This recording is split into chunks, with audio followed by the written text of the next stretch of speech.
Truly free, be stopped never through all that's happening.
And with that, welcome to the first episode of this season of the Topical Presort. As always, I'm your host, Green Viper, and for the next 2 or so hours, we're going to be doing some SEGA Wii games.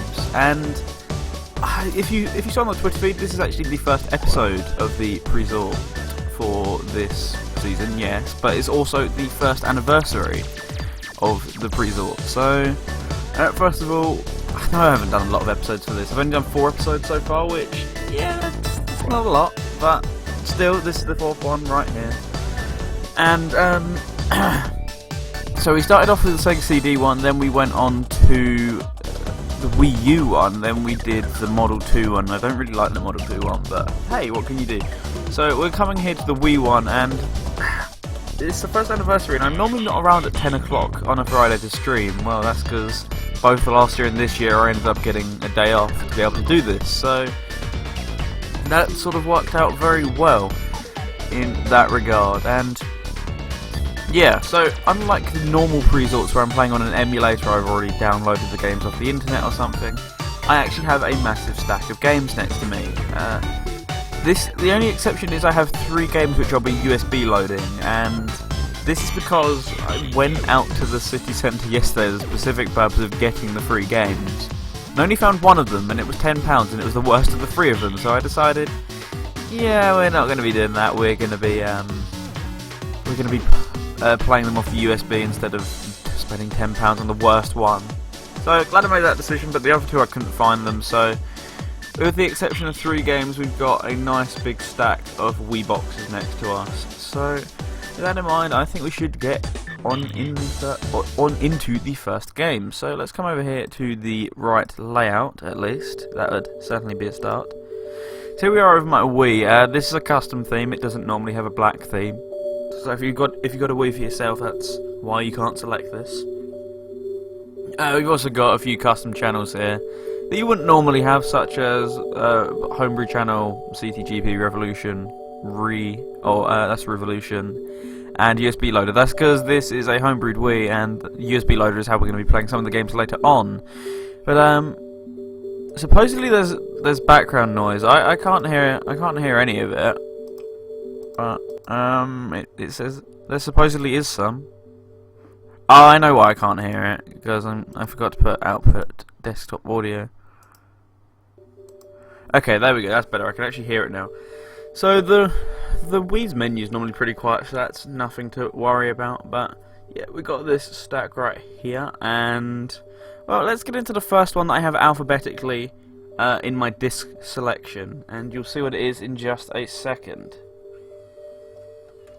There we go, it's loading. This one doesn't require the nunchuck, so I will take the nunchuck out. And this one is really going to mess with the microphone as well, so I'm glad I did this one first. This will make a funny first start. And there you can see it in the corner. This is Let's Tap, the future tapping game, released by Presort in 2008. It's technically the sequel to a WiiWare title known as Let's Catch. It's pretty obscure. I think I have it on one of my SD cards somewhere, but it's not fun enough to play it at all. But hey, Let's Tap. It's a pretty good game. It has some issues. The motion controls aren't entirely accurate, but amazing soundtrack and pretty good aesthetic as well. So why don't we hop on over into it? So yes, this was the technically first.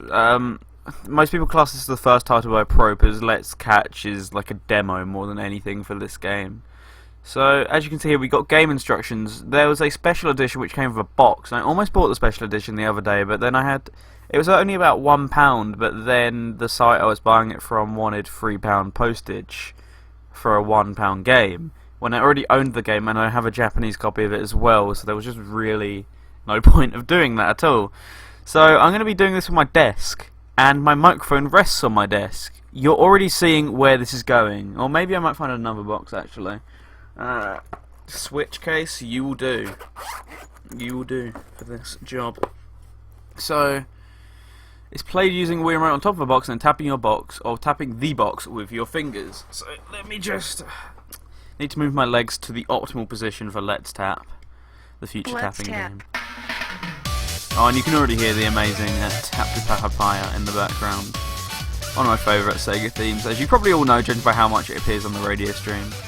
Anyway, we're gonna turn the volume down just a slight bit. Anyone who's currently lurking in the chat or is in the chat and just hasn't said anything, if you want to tell me about volume balance for any of these games, be my guest. Yeah, we got 5 modes here, which hopefully this will show off. We have Tap Runner, which is normally the most well known of them. I really like Tap Runner. I love the aesthetic of it in particular. So as you can see, you're playing as a stickman, and you can tap to run, you can run faster, and you can jump over stuff. Okay, we're going to get into it, so let's begin the game. Yeah, I know, it's played by pacing the... You showed me a disclaimer about this earlier game. I don't have a Wii Remote jacket, so we're going to be playing this without one. Time to position the Wii Remote on the box. Okay, why do I need a lesson? I've already played this game on this Wii before. But okay, sure, I can give you a tutorial. So, I'm not sure how this will go because the motion controls are pretty wonky for this game. So we'll definitely have to see, but hey, motion controlled game.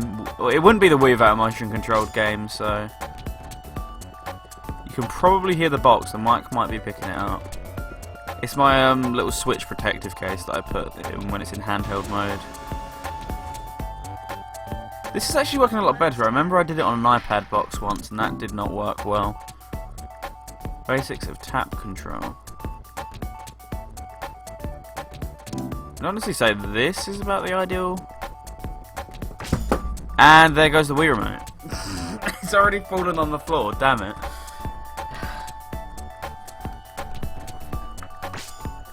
Let's try and put it on the table and see how this works.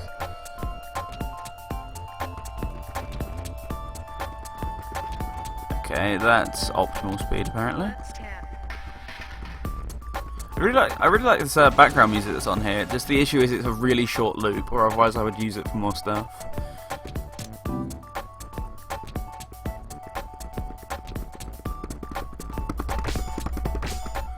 I don't want to do it too hard and get to the red, because then you're definitely going to be able to hear it, is the issue.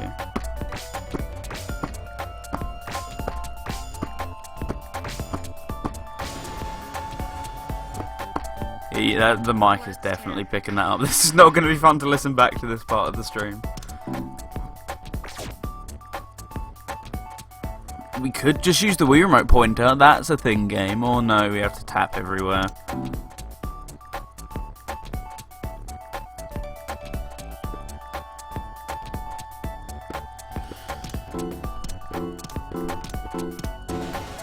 Excellent tutorial. Wow, that was really intuitive. Almost as intuitive as using the pointer.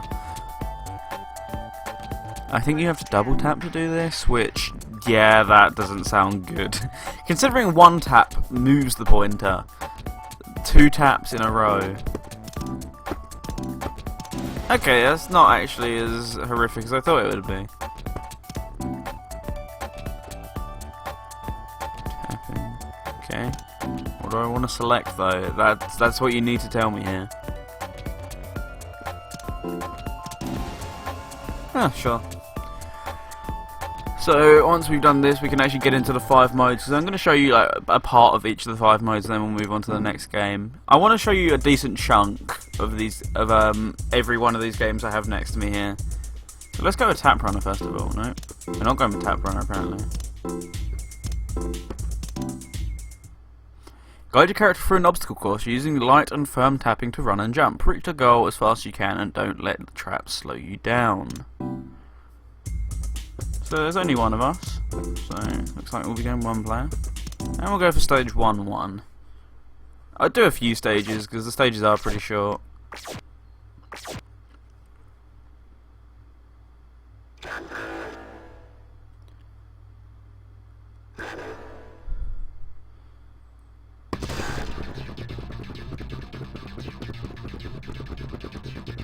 Wow, this is riveting gameplay, but no, this is actually pretty fun, and the motion controls are no. I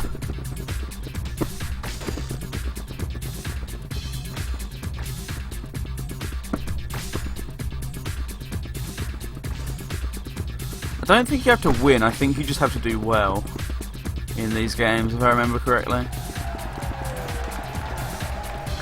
Or maybe you do. It's been a while since I played Let's Tap.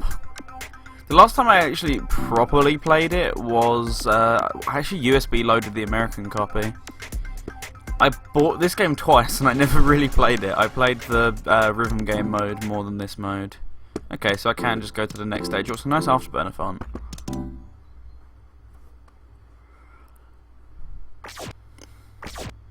Don't move, ready. There's not really too much to comment on, just lightly tap, then firmly tap when you want to jump. That's all you really got to do in this mode. Nothing too more intuitive.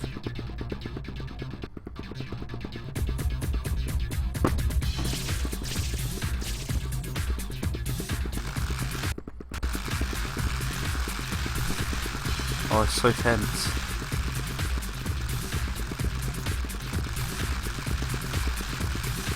I didn't even notice I was tapping along to the music, it just sort of happened. Where was the jump bit? That was a firm tap.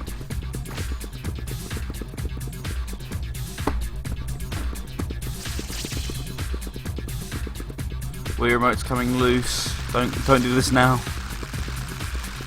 Yeah, this is typical sort of experimental Wii game. This mode really. The other modes are a bit more. Oh no, this is like the main mode, I guess. There are some other modes that are a bit worse, but this isn't the highlight mode, I would personally say. Yay, we won that one. So that's what it looks like when you win. Let's do one more of these, and then on to Rhythm Tap.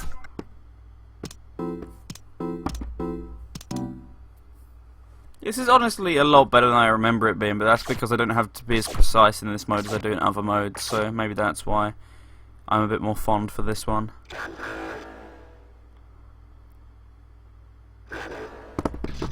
And we've already thoroughly screwed it up, as you can see right there.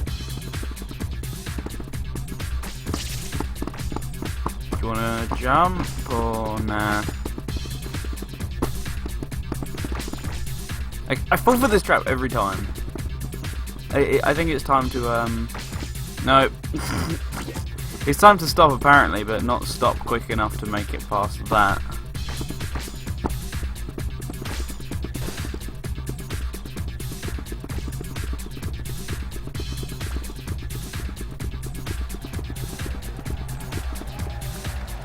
Yep, falling for every trick in the book right now. Oh well, we got to the goal anyway, even if it wasn't in record fashion. So there we go, that was Tap Runner, and now on to the next mode of the game, which is something. I don't actually remember the real name of this one, it's the rhythm game mode either way. Okay, so let's go back. Rhythm Tap, okay, that's the actual name of this one. So this is the rhythm game mode. You press it light, medium or firm. They actually made an iOS game of this one and it's pretty fun. It works a bit better in my opinion than the Wii version does. I've actually managed to full combo every song on that version. Here, not so much. But I like this mode anyway, it's just could be improved a bit. So we have the options of 365 Children, Jupiter Tap Edition, Kung Fu Disco, and Tap de Papaya. Guess which one I'll be going for? This is going to probably be really quiet.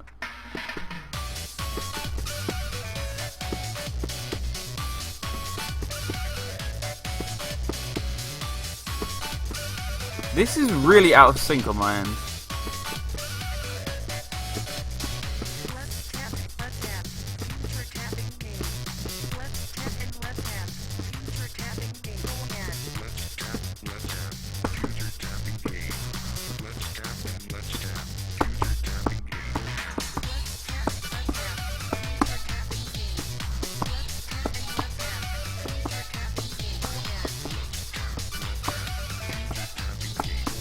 So you sort of get the gist of how this goes. It's I don't really know what to describe this to. Maybe like well the layout I'm seeing is obviously like Taiko, no Tatsujin, and possibly Donkey Konga as well. But it doesn't really play too much like them. But that's the layout they choose to give you here. This horizontally scrolling one.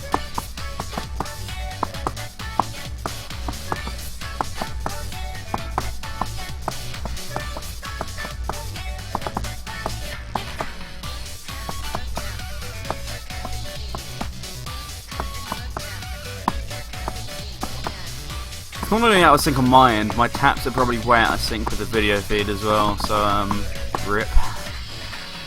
So that's the short version of Tap de Papaya that you normally don't hear because the long version's better.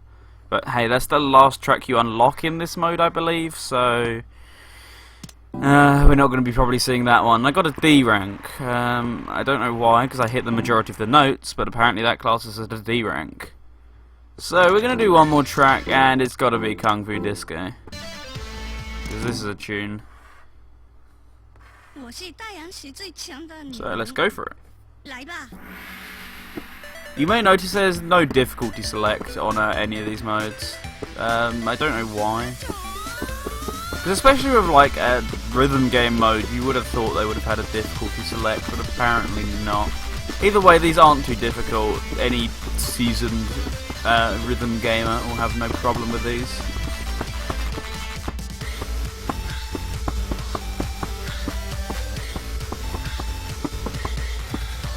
Having out-of-sync audio in any rhythm game really doesn't help though, but apparently it's not hindering my performance at all here.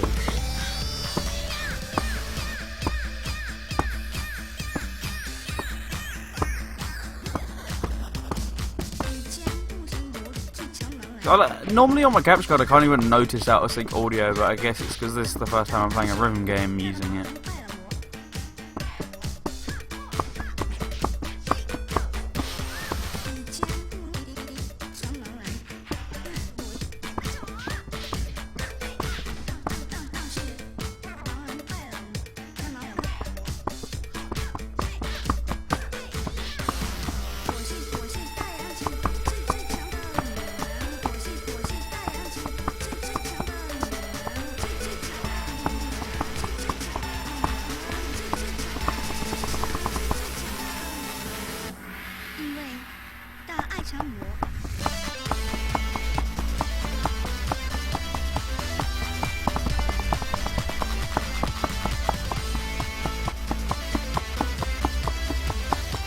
I now realise that this is incredibly loud on the microphone, but I'm getting into the booth, so I don't care.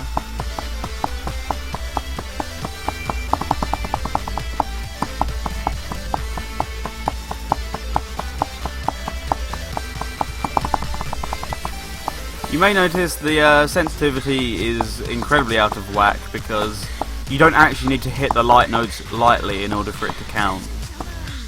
Because I'm hitting those orange notes at the exact same intensity that I'm hitting all the other notes with, and they're all counting, so perhaps a little balked because all you're going to do is just smash the object you're using rather than actually lightly tap it and switch back and forth. But hey, it's a pretty fun rhythm game mode. There's definitely been worse rhythm games out there than Rhythm Tap. Maybe I'm going to go back and play that one on my own time, because that was a lot more intuitive than I remember it being. But just, yeah, rhythm game, music delay. So here we go, Silent Blocks. I've never played the bottom three, so this will be interesting. Tap the stack of silent blocks with precision and care to knock out individual pieces. Tap too hard and it'll be game over as you watch the stack come tumbling down. This does not sound like something that works with motion controls at all. We're going to go Alchemist just because it seems like it may be a bit shorter. So create a dual block by lining up 3 or more blocks of the same colour. Line up 3 or more dual blocks to create a higher level dual block.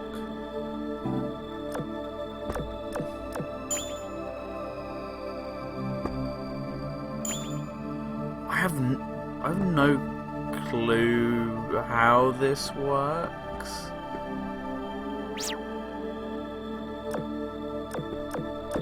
This is really confusing so far. Like, I suppose it matters which one you take out, but I don't get why it. Okay, now I do. That's why I get why it matters. Well.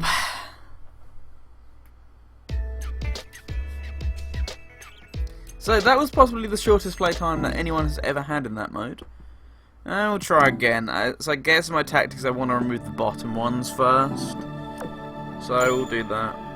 Or maybe it isn't, because I would have thought, like any game of Jenga ever, you'd want to remove the middle ones first. Okay, no, never mind. Oh, apparently it's still intact. Huh.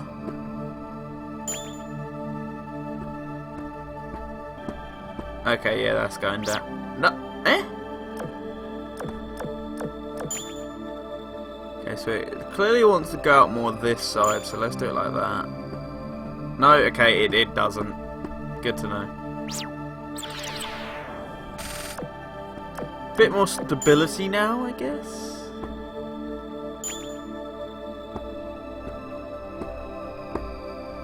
That's... Every time I think it's going to go and it just doesn't. I'm very surprised.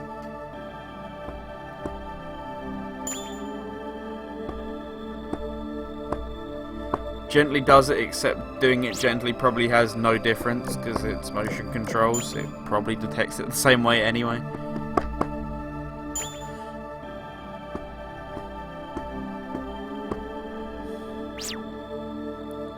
And it's over. There's not really too much more to that mode that I can't show you from removing 6 blocks. But hey, there we go. We managed to create 1 duel. That's got to be some sort of record, because I don't think anyone else has bothered to play that mode ever. So that was Silent Blocks. We've almost been on this game mode. We've almost been on this game for half an hour, so we should really move on. Bubble Voyager. Guide the courageous Bubble Voyager as he floats bravely through the mysterious unknown. See how long he lasts in the endless voyage, or challenge a friend to a bout in the battlefield. So there's only one of us, so we can only do endless voyage. It won't be endless because it's me. I don't really know how this game mode works. But hey, this guy looks pretty cool.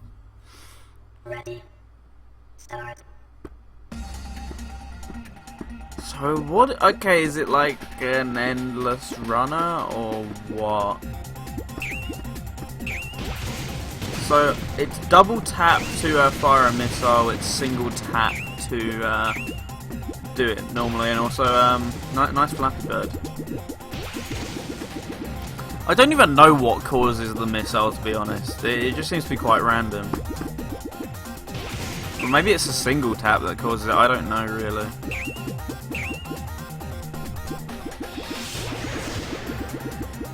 It's not making it clear to me at all. It could be any of the things I just mentioned. I mean, there's been worse game modes, but this isn't terribly exciting compared to Tap Runner and Rhythm Tap.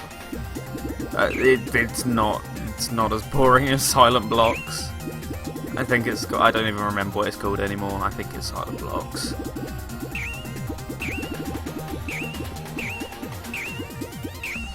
Okay, landing point. So I assume this is just like a so there's levels to this game or what?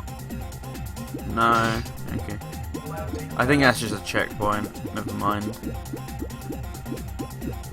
We'll see how long it lasts before it gets stupidly difficult. By stupidly difficult, I mean I'm... Not that low on energy. But this is an irritating song if I've ever heard one.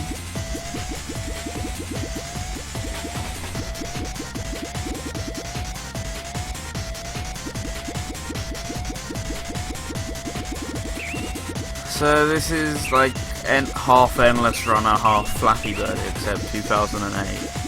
Hey, I can't say I didn't expect it. Oh, what a shame I died. Oh, that's a big shame. Well, I can't imagine playing that for hours on end, but there we go. That was Bubble Voyager. And now we have one more game mode left, so let's play that one. Visualizer. Nope, okay, we're going back round. No, go away. Go away, Tap Runner. We don't want you here.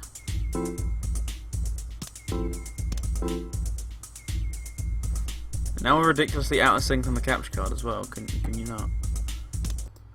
Refresh that. Interact with virtual playzones that react to your tapping in fun and interesting ways. Perform a fantastic fireworks show, make ripples spread across water, toss balls into the air, and more. So let's just do a single stage for now. Because this doesn't sound like the most riveting game mode ever. Let's do paint. Paint seems like it could be fun. It's not quite November yet, so we can't do fireworks.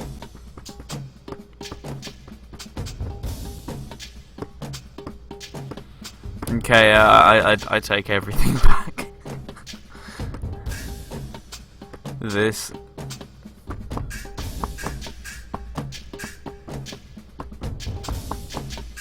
It's just a bunch of squiggles on screen, really, at this point, isn't it?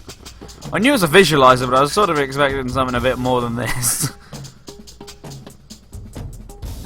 Okay, so that's light tap. Firm tap is Wow, I made a palm tree. Wow.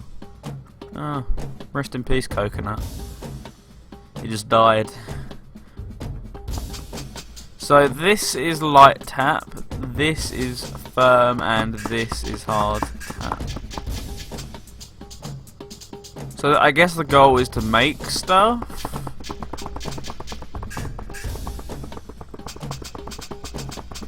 Not sure how good of a job I'm doing at it, but hey, I'm trying.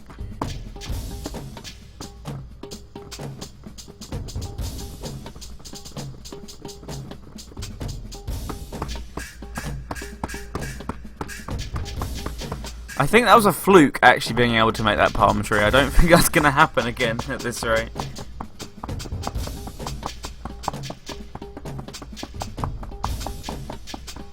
Yeah, I'm seeing a pattern here. Nope, never mind, lemon tree. Wow, riveting. That's about all we can squeeze out of this one, I think. So, there we go, that was Let's Tap, and coming up next we've got a bit of a controversial title, and it's not Mad World. So this coming up next, you'll see what it is in a second when it enters my disk drive.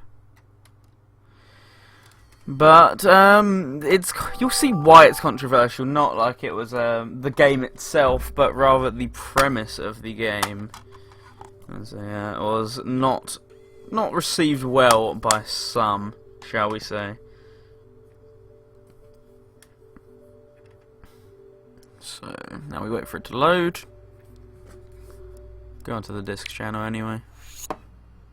And custom Wii black disc, because custom theme.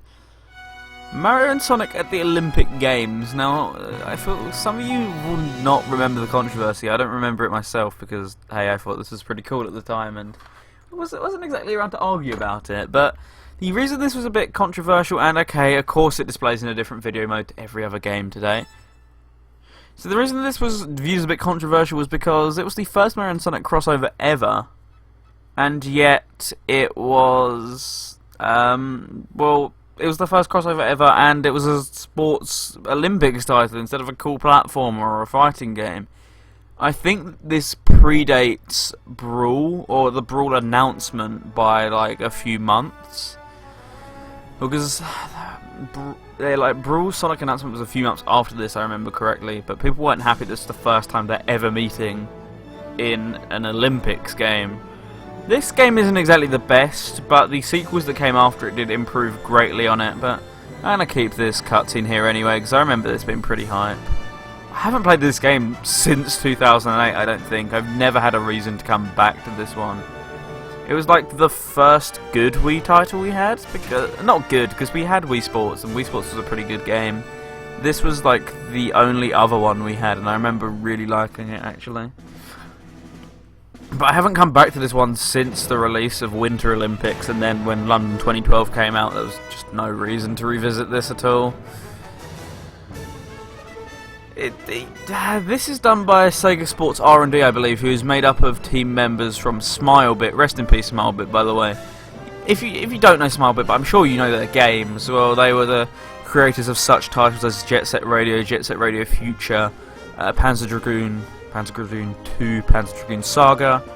So yeah, they had quite a lot of good games under their belt, and then they were disbanded and turned into SEGA Sports R&D, who went on to create this game.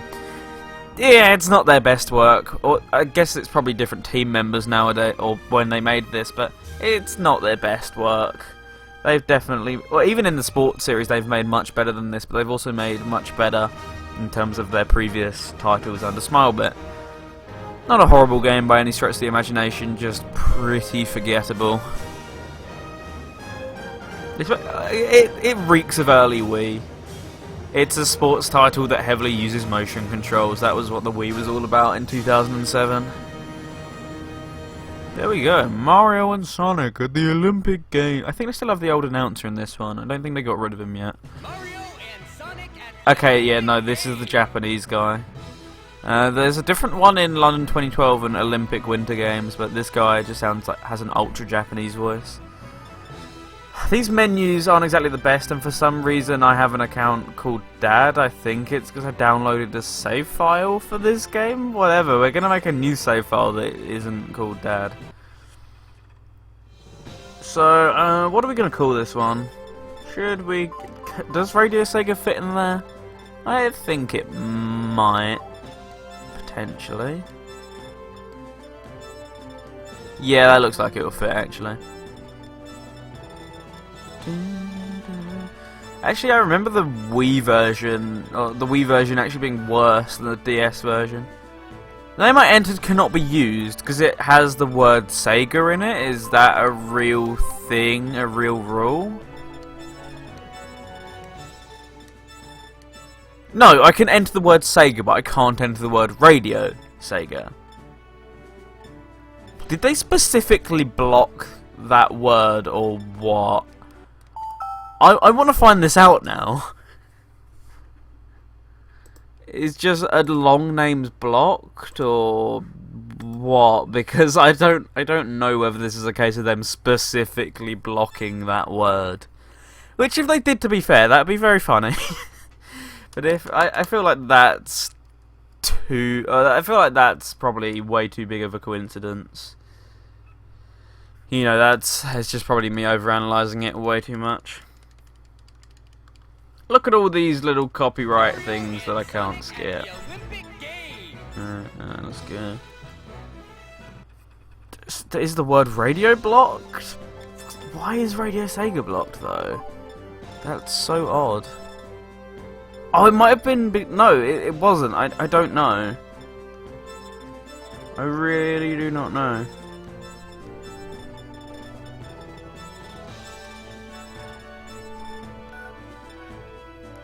That's so weird. Let's try this, maybe, having it all in caps.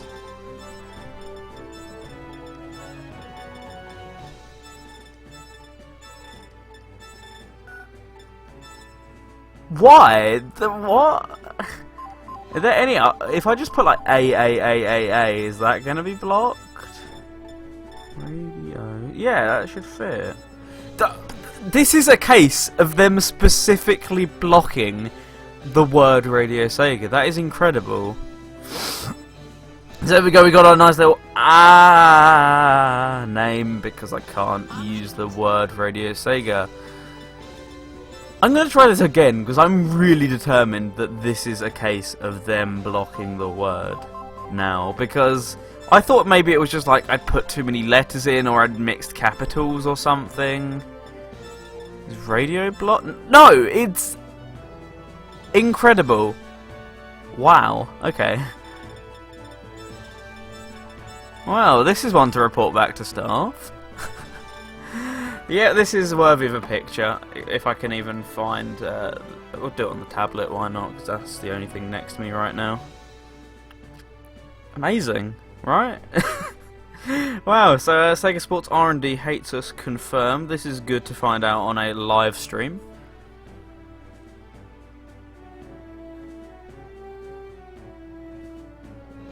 There we go, got a nice picture of that for later use. So we're going to enter the name Viper then instead, because, hey, that's my name, don't wear it out.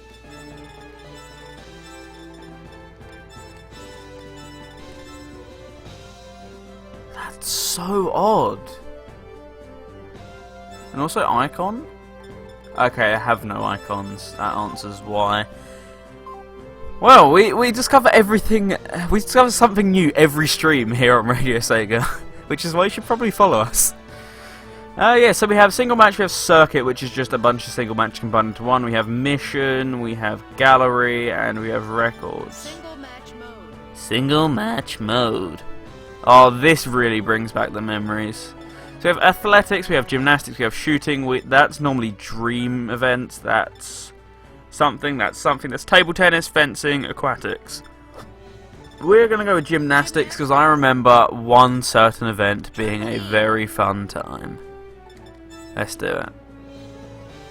So, we have the option... This is a really slimmed down character select compared to later games. We have Knuckles, Bowser, Vector, Wario, Mario, Amy, Luigi, Blaze, Sonic, Daisy, Shadow, Yoshi, Peach, Tails, Waluigi, and Dr. Eggman. On the Wii side, or on the Mii side, sorry, we have guests, and we have my own 2 Miis. Since this is Radio Sega, we may as well go with the blue furry mascot. Let's go with our guy Sonic. Probably not the best for this event, but hey, it's Radio Sega, not Radio Nintendo. Oh no, I brought up that name again. Go.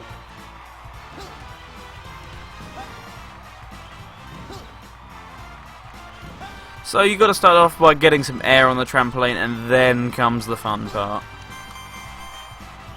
So you got to do specific button prompts in order to well, clear the event, basically.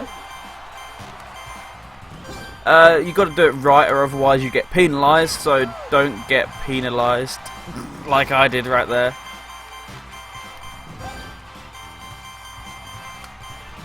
I've never actually cleared this before, but this is a lot easier than I remember it being. Probably because I'm a lot older now than I was when I did it then. I always remembered like tripping right at the end. There is a way to get a perfect score, but I think perfect score is 10 actually. So maybe we should try and do that. Yeah, look, I got way higher than the rest of them. Haha. I'm going to actually try that in all the other games as well, all the other Olympic games, and see whether our name is blocked, because that's really interesting to know that. Medal awarded. Nice, we got a gold medal, so that's going to probably give us like some sort of congratulations screen in a second. Okay, let's play that again and see if I can actually get the perfect score. I think in order to do that you have to not mess up one, which it's pretty easy. I just slipped once. So this game actually has a lot of unused content. There's tons of leftover playable characters that aren't accessible in the game. But for some reason I don't know, I think they were pretty low on development time, and especially with the DS version push out the door as well. I think they just gave up. And left it at the character roster we now know. Really? Start over. I want to prove that I can do it, even though I probably can't. Leave it go.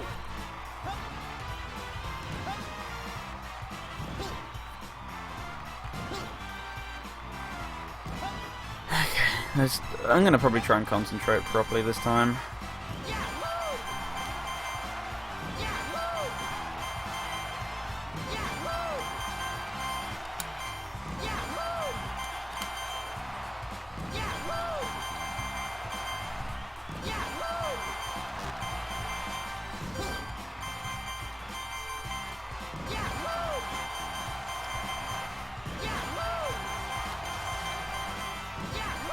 That's how you do it. I think that should be perfect score, because I didn't mess up. Nope! you sly game, you sly. I'm not going to try that again.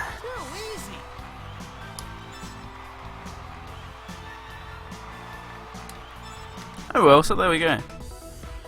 I think I messed up once, which was what stopped me from getting the score, but outside of that, that was a pretty smooth run.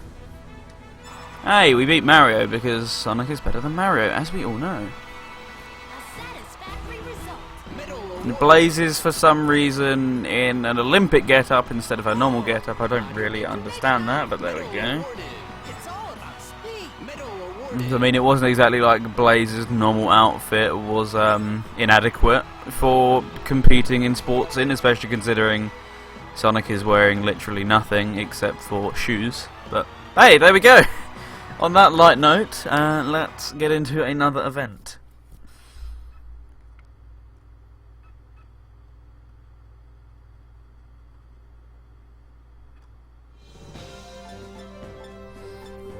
What should I go for?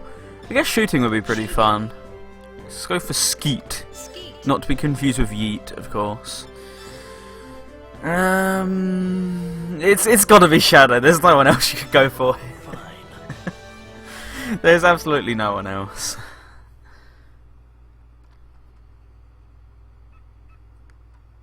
So yeah, this is like the only game we'll be playing today that doesn't have proper widescreen support. This is fake widescreen, as you can judge by the fact there's black bars and I can't be bothered to stretch the gameplay. Okay. So I've got to use for the first time ever the Wii Remote's IR sensor, which is easier said than done. Did I get disqualified? No, okay. No, this is easier said than done, judging by how close I am to it. So I really have to pull my arm back and aim it against my chest in order to actually keep it steady.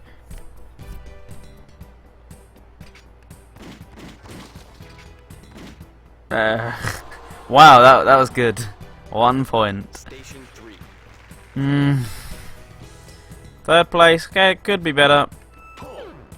And yep, that's where my game goes out the window.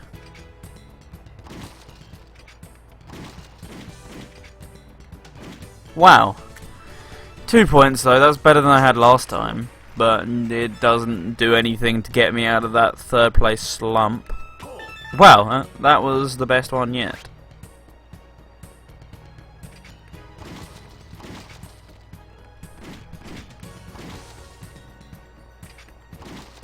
The 4 points, yeah, that's good. Station 5. Oh, it was enough to get me to first again. Let's try and keep that. Okay, I'm getting better at the timing on that one as well.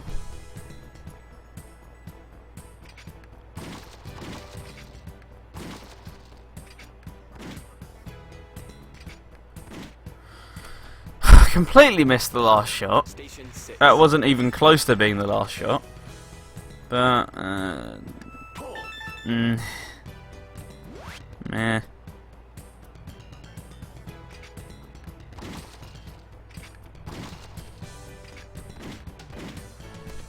And rip any chance of winning. Because that's a solid third now. Unless I hit like every single one here, I don't think there's a chance of recovering.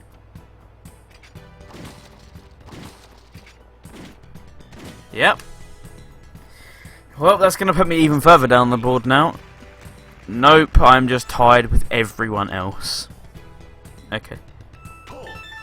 It's time to get back my rightfully deserved score.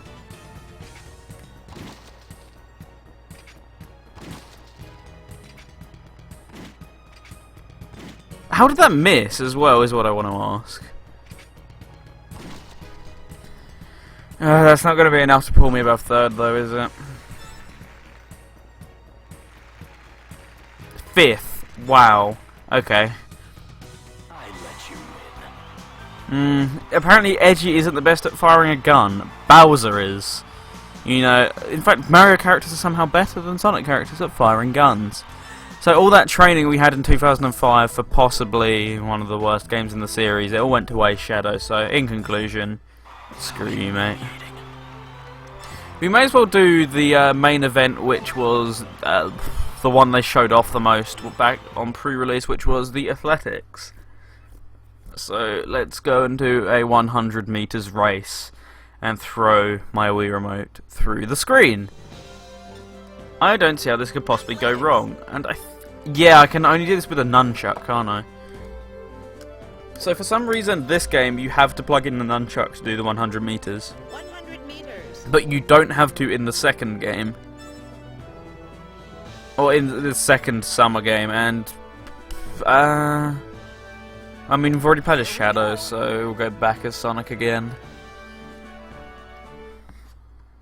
Oh no, I've wrapped my nunchuck around my around my GameCube cord. That wasn't a smart idea. Okay, let's play. On your marks.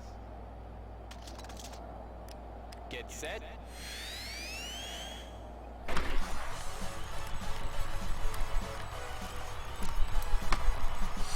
Oh, we got this. We got that Sonic speed, boys. Not enough Sonic speed, apparently, though. Maybe we did? No, we didn't. How was that fourth? That looked like it was second. Picture finishes. Let's try that again, because Sonic has got to win the 100 meters. It's only a fitting way to end off this game.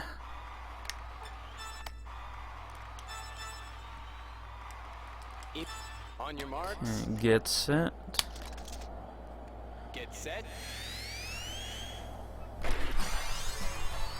Okay, we actually got a good start boost this time.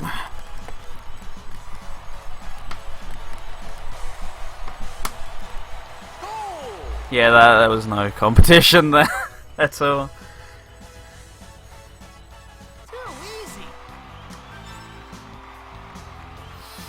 Nice. Well, that's thoroughly puffed me out, because that was a lot more work than the first one was.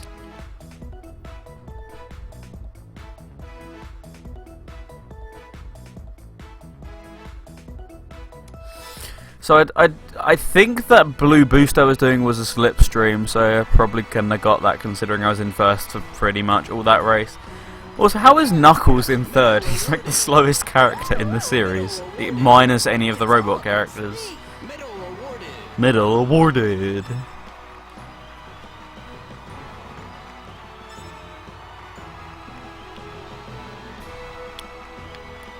Okay, Sonic, can we stop creepily grinning for the camera? That'd be cool. Emblem awarded. Emblem awarded. Yeah, you're going to be seeing this quite a bit if you play this game. That normally pops up quite a bit. I'm trying to remember how exactly to get to the mini game mode, because there's a mini game mode in this game. I think it's gallery. Also, this loading screen's pretty cool. Yeah, it is. So we have Olympic trivia, we have modern Olympic games. For Beijing 2008, we have ancient Olympic games, and we have about athletes. But I swear, okay, here it is. Enjoy trivia and play card games. So, Shuffle, Volume 1, or Level 1. So, unlike all the other games, this one has this minigame versus, like, party modes in all the other games. So, hey, you gotta pick the right card. So, thank goodness for the Wii IR sensor.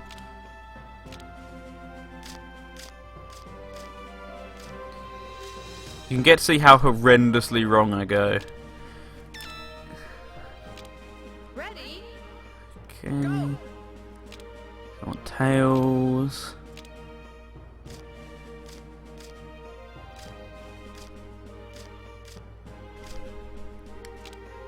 Nice. Ready? Go. Okay, this time I want Wario, aka the Fat Man.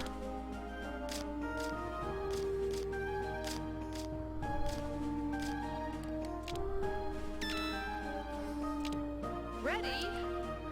Go. Okay, got a bit of Peach this time.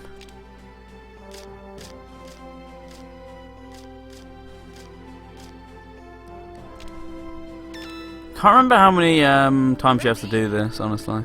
Go.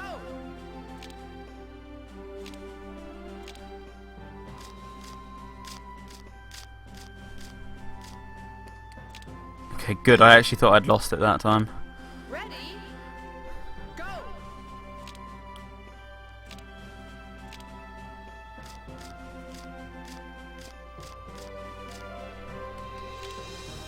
Same with that time. It's getting a lot faster now, you may notice. Go. Peach again.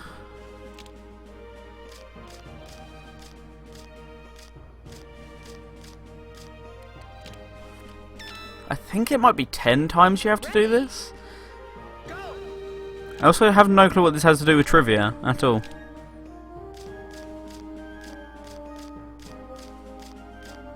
Is that? Okay, good. Ready? Go.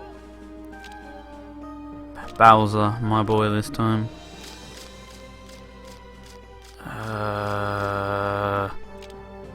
Oh! That was a toughie. Go. Mostly you want to do it in your head instead of relying on the pointer.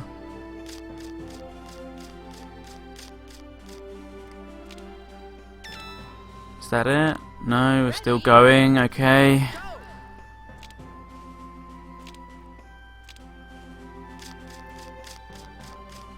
Oh, I've lost it now. That was a fluke as well, I may mention. Go.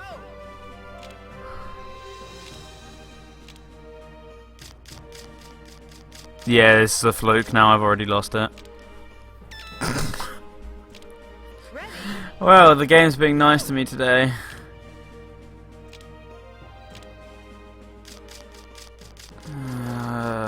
Second, nope. This is where it all starts to go catastrophically wrong. Second one. Third one, can't even... yeah, guessing. Ready. Maybe it's 15, or maybe I just have to lose after I get to a certain point, I don't know. Yeah, they don't expect me to track this anymore. This is the kill switch. This is like the kill level in arcade screens, except it's a card game. And that's game over. Finish. Cleared, woohoo. Oh, so if you do that you unlock trivia, I guess? Who is Bebe, one of the official mascots for the Olympic Winter Games? Or Olympic Games, I can't read. Well, they're probably one of the mascots for the Beijing Olympic Games. But apparently they're super gentle and pure girl who is good at water sports. Her design is based on fish and water. I can see the water, but I don't see how that thing looks like a fish at all. But there we go. I can't remember if you unlock anything once you finish all of these. I don't honestly know. Oh yeah, you unlock a bunch of music, and that's it. You unlock 5 music tracks, which are probably like all taken from Sonic Adventure 2. So there we go, that was Mario & Sonic at the Olympic Games. The pretty okay game, but the sequels were much better. So let's get on into one of them now. Let's get on into the first sequel, which was, well, completely different, judging by the fact that it was for a different set of games.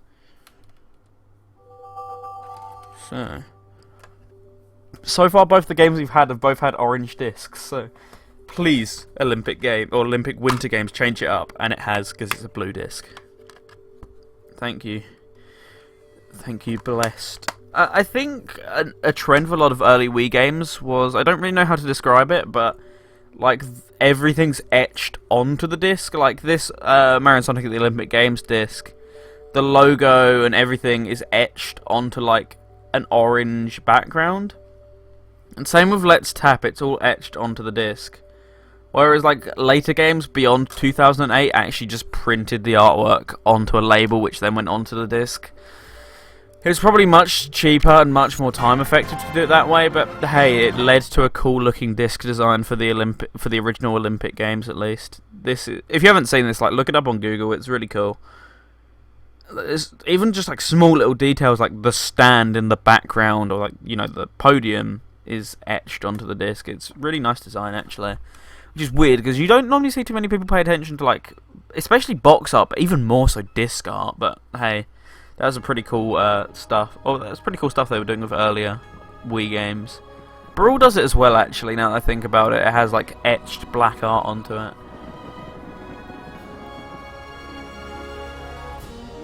So, this is my favourite by far in the series. I actually like the DS version more than this one, but hey, this one is still pretty good in my opinion. The CGI has definitely seen a great improvement, as has in general the visuals. The presentation is much nicer here. And it's actually on widescreen this time, unlike the fake widescreen from the last game, so no more black borders on the video screen. So this one released in 2009, and I remember the hype for this one. This one had a lot more to prove, because the first game was like, yeah, it's okay, but this one had to prove that it was a good game, and it definitely succeeded. This is like easily the best sports title on the Wii. Even better than the 2014 version of this game that they made. It was a shame they didn't make a 2018 one, honestly. Like on the Switch, that would have been really cool. the winter ones always turn out better than the summer ones, in my opinion. In general, I'm a bit more of a fan of the winter games. The ones this year were pretty good. But, yeah. I remember I got this game the day it came out because a friend bought it, and I played it around theirs on release day, and it was really good. To the point where I went to the store immediately after being at their house and bought it.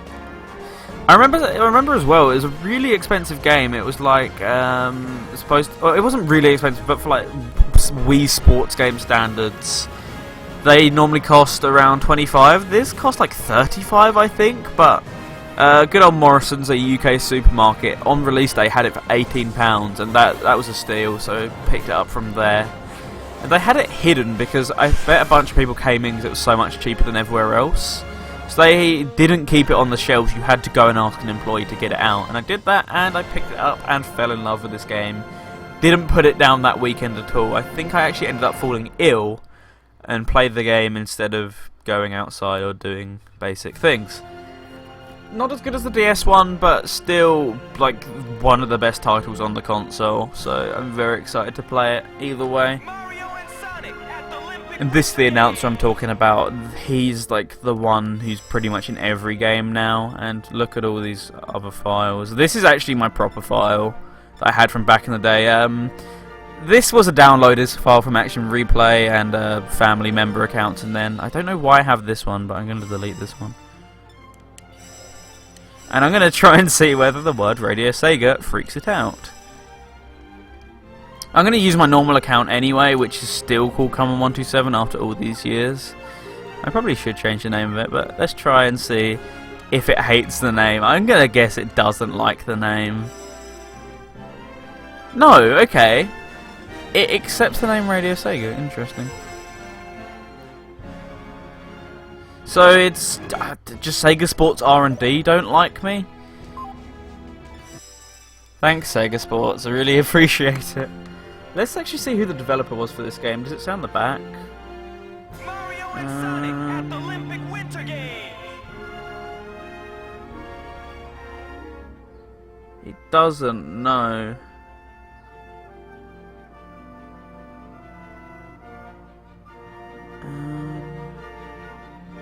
Yeah, I'm not seeing anything about who developed it. It just says Sega and a company called AI Live, who helped with the motion controls. And the motion controls in this game are significantly better than in the first game. Anyway, let's come on over to Common127, the old Twitch name. Unable to retrieve weather data. This is one thing this game added. Depending on the weather, because for those who don't know, there was a weather channel on the Wii. Depending on the weather that was on the weather channel, which was powered by WNI, I think.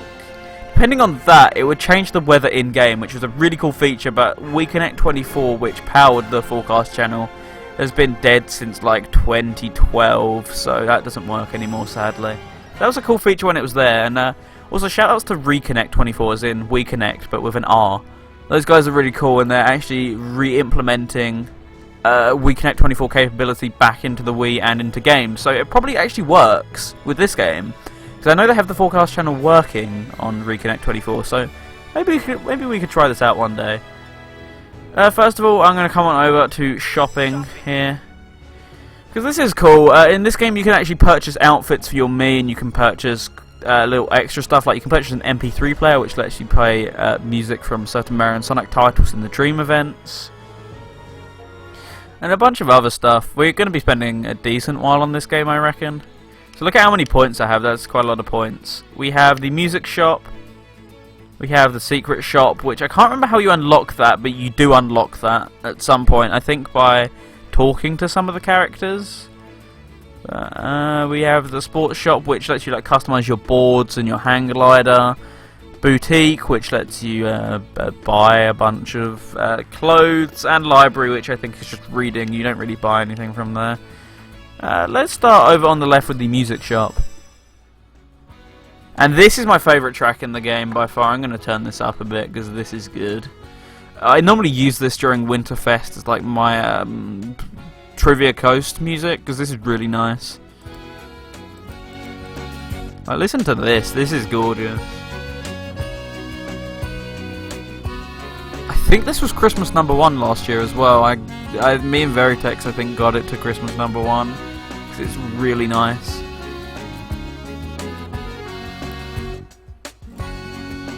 I could sit here and listen to this all day. It's so good. So this is like our little music collection, and there's the Mario and Sonic tracks on top of just the normal tracks. And now it's starting to loop, so I can turn it back down again.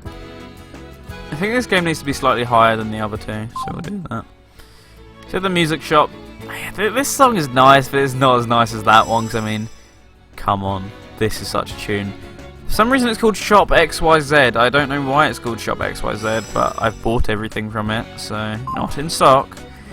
Let's see what I've managed to purchase from here. So music requests, you can change the background music. This lets you compete against a strong ghost. I can't remember what this is for. A single match mode, you can challenge ghost. Oh yeah, this is like ghost versus. This lets you go into a special mission when you play Dream. What is it? Dream Speed Skating. You can play a special mission. I've never played it before though, but I also play it. I only remember the one in Dream Short Track. That's it. I couldn't remember whether it was in the other ones. Character book for the Mario series. Character flags. Christmas tree, mascot flag. All of these three statues appear in the plaza, you may notice. All of them do actually, at random. That's their purpose. Sports shop. I don't think my boards look too nice, honestly. Yeah, they've seen better days. No, that looks dreadful. We got any like Sonic related patterns? That'd be pretty cool. No, we got some Jet Set Radio patterns, of course. Let's actually mess about with this, because I reckon we can make some cool stuff using this style colour. Except for the fact that the bobsleigh is actually red at the front. It's just not red at the sides. Wow, thanks game. We'll leave that alone. They look horrendous, but oh well. Boutique. There's so much stuff here at the boutique. Let's put some stuff on my Mii. Let's see what I currently have on. I don't think I have anything on because this is a different save file to my normal Wii. Let's do the first one. I can't remember what the difference. I think one of them's for Mario Kart and one of them is for other stuff. Yes, I would love to put an Omo Chow pajamas on my Mii. That is exactly what I want to do. What other stuff we got? Yeah, I remember these outfits not being the greatest. Well, some of them are nice, like the Christmas one or the Santa Claus one is cool. But the main attraction you'll come and see here is not the gloves, of course. The main attraction is these suits. So you get a suit for every character in the game and some bonuses, I think. I'm trying to remember. Yeah, because you got people like Dry Bowser and Dry Bones, Birdo, Diddy Kong, Fire Mario, B Mario, Rouge the Bat, Omega, Charmy, SBO, Big the Cat, and so okay, it's got to be Big. that's settled that one. I forgot Big was honestly a costume in this game. But that's settled it. So there we go, that's shopping, and we're going to go and play some actual events now, because I've been rambling on for long enough. How many of... I guess we've got time for 2, because I really have... We've already spent an hour on this stream, and we're like only 3 games in, so I really should stop rambling. Single match. I mean, I anticipate this to be a bit of a long stream, but certainly not this long. So I'm going to do a dream event, since we didn't get to do dream events last time, and I'm going to come here to Snowboard Cross. Individual. So I'm going to do this as... Well, as you can see, we got 4 new characters. We have Metal Sonic. Who's the new character?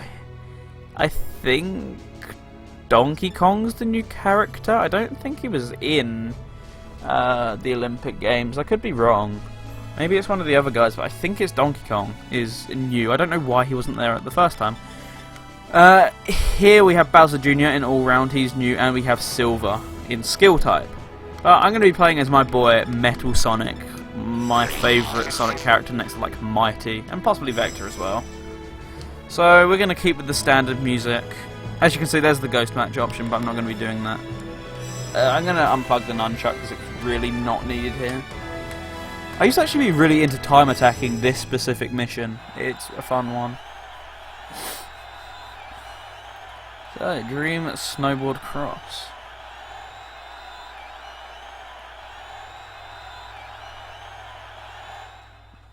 So as you can see, we're here at Radical Highway versus the normal stage. So the whole point of Dream events is it takes you to places from Mario and Sonic's past and makes Olympic events out of them. That's what it does in the first. Actually, no, the first game has just random locations, I think. This game is where they actually started putting in locations from the games. As you can see, I don't know if it's the original version of Radical Highway. It probably is, but it sounds a bit different. Maybe I'm just mishearing it. Either way, yeah, we got a nice remix of Radical Highway in the background, or mix in general. And we are here at the highway anyway, so it all worked out in the end. So there's the 5 blue coins. I never go out of my way to get them, so we're not going to be exactly doing that right now. You're normally meant to like hold the Wii remote upright and tilt it as needed, but most of the time I just lie it on its side because it actually makes it a bit more accurate. Not as if this game isn't accurate, because actually the motion controls in this game are pretty good. They don't really tend to mess up too much. But in particular, it's just a bit more accuracy if you want to go for those good times, which I used to do all the time. I keep getting hit by lightning. That's something that never normally happens. I'm like way ahead of the competition most times. Once again, Shadow, stop doing that, bro. You know better than that. Oh, I'm very rusty at this. That didn't really need a trick, but I did a trick anyway. So we can come up here just like you can in the real game. This is a little shortcut that's exclusive to both of these. And I can do this. I can skip past all this nonsense and just grind on the rails. So let's make a jump for it. Almost at the end here, not too much longer to go. Nice corner there. This is once again why I play the Wii remote on its back.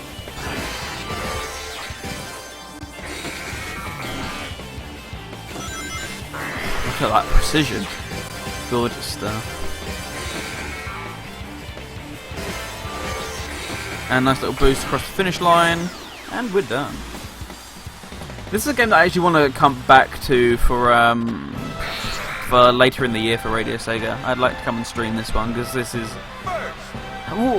every year someone plays like Christmas nights, and yeah, Christmas nights is a cool little Christmas game. Don't get me wrong, but it'd be nice to play something different for the channel this year.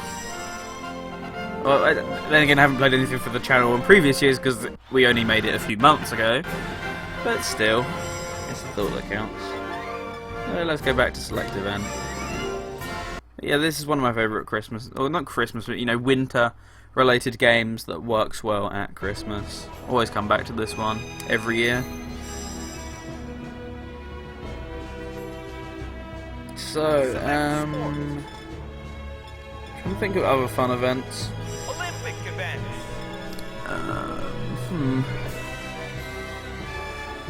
I was going to say let's show off one of the new modes, but these are all new, so that doesn't really help me at all.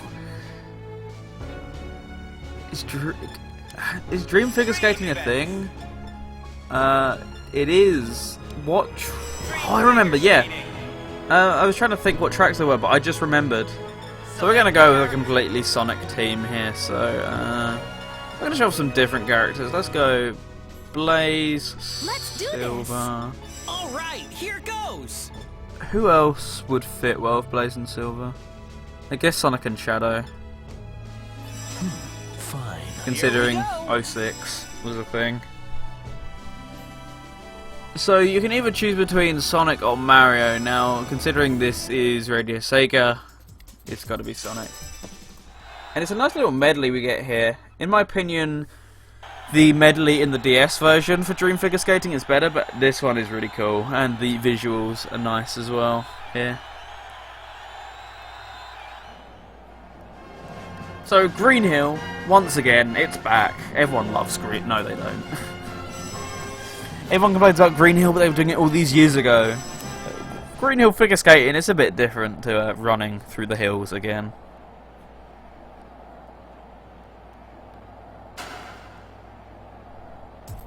So we kick it off with a really slow version of Sonic Heroes. But it's a remix, and it's a nice guitar. I keep thinking I'm playing a Sonic, even though I'm not. So you've got to flick the remote down at the right time, you've got to flick it up at the right time.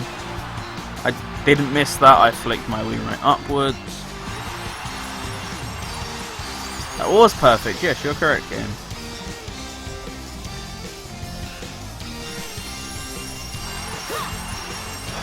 So the whole gimmick here is, hey, you're collecting the emeralds actually, I'll keep that part a secret, which you'll see in a second, but you want to collect all the emeralds in this little loop right here.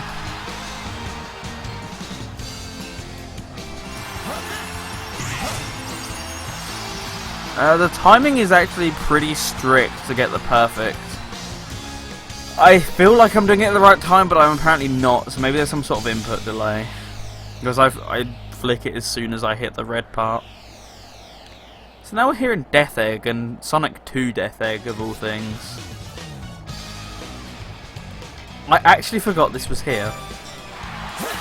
Nice little remix of Eggman's theme from Sonic Adventure 1. I want a full version of this, not gonna lie, and I forgot I was playing as Blaze.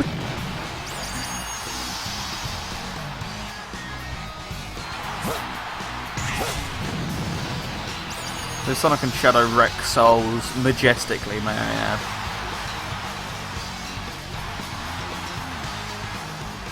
Go for a little bit of a swivel here because it's time to transform. Oh, it's almost time to transform. I thought that was it. I clearly haven't played this in many years.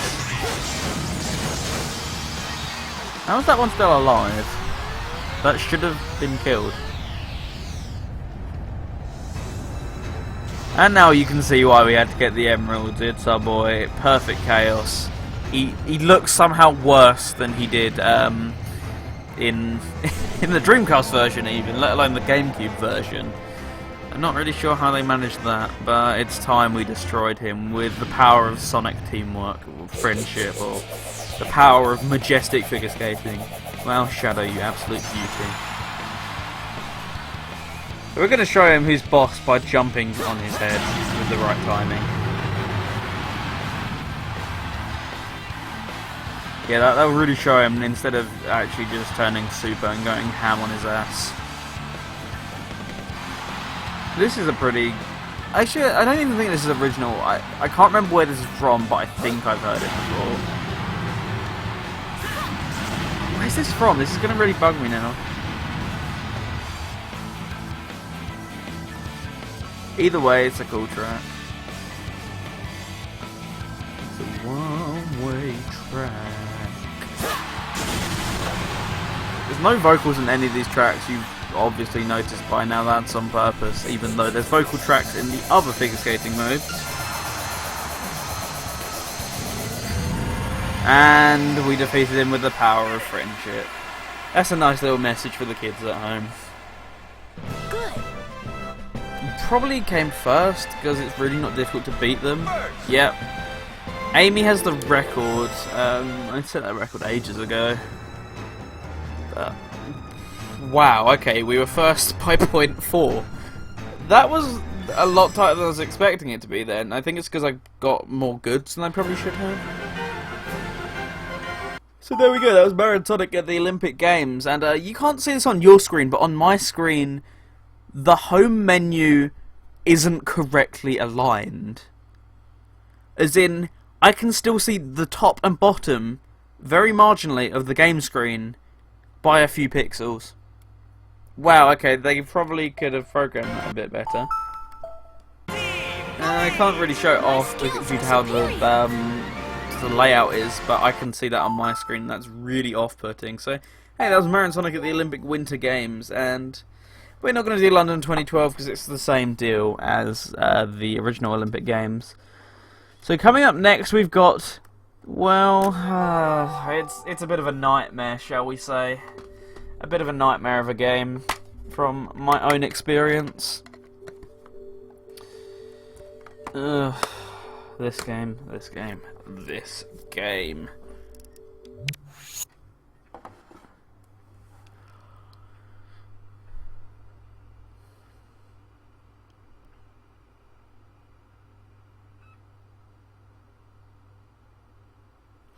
Knight's Journey of Dreams.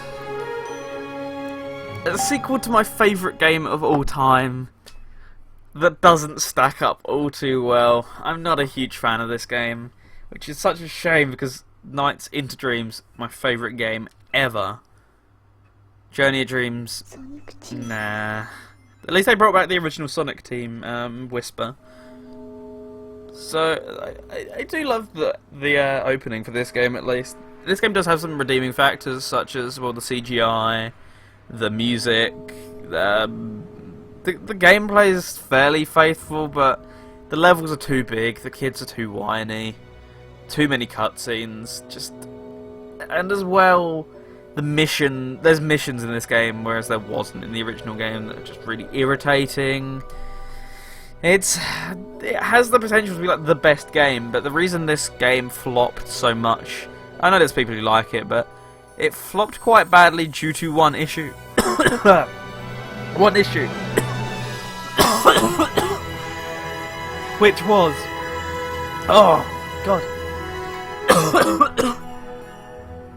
I'm really dying here. Yeah. Which was the fact that, it was originally in development for PS3 and 360 to the point where they had quite a lot of prototypes ready to go. But SEGA of Japan got greedy and saw the success of the Wii and decided that in the space of 1 year they should port and complete the game on Wii, leading to the pretty sloppy game we got in the end, sadly. Which is a shame. If this game was on 360 and PS3 and it was actually allowed to continue development, I feel this game would have been a much better game. I'm really going to have to go and get some water in a second, probably after I finish this game, because I'm not faring well. I like this cutscene a lot. Knights flying over the water is pretty hype. But the rest of this game, catch the flipping nightmare and missions, not nightmare and the Nighttopian missions come into mind. So I don't have a save file for this game on this Wii. Interesting. Radio Sega won't fit, so we'll go for Viper instead.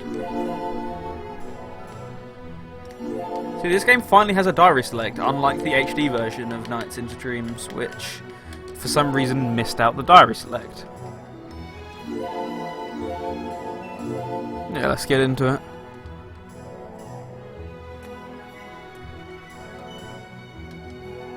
Okay, so this game can be played with the Wii Remote Nunchuck, Classic Controller, or GameCube Controller, but they don't have a picture of the GameCube Controller. That's the option I'm using myself.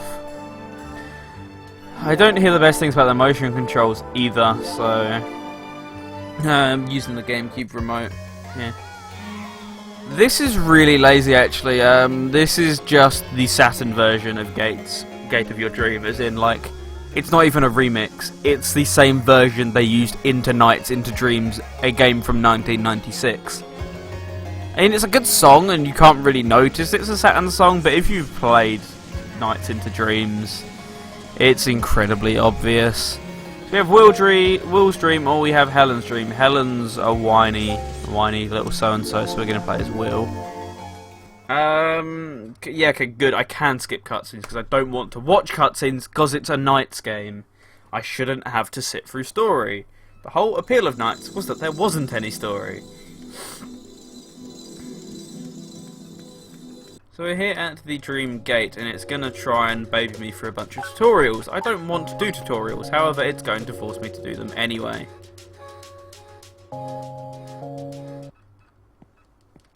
Yep, in-game cutscene that I can't skip. Welcome. I take it that this is your first time here. I take it you could speak up a bit, old I man. am Owl.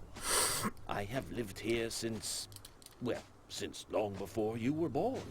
I'll bet that you're wondering just where... Also, that's not an issue with the capture card of this game. Really does run that choppy at points. Ever felt particularly real to you? Have you ever thought for sure that it all had to be something more?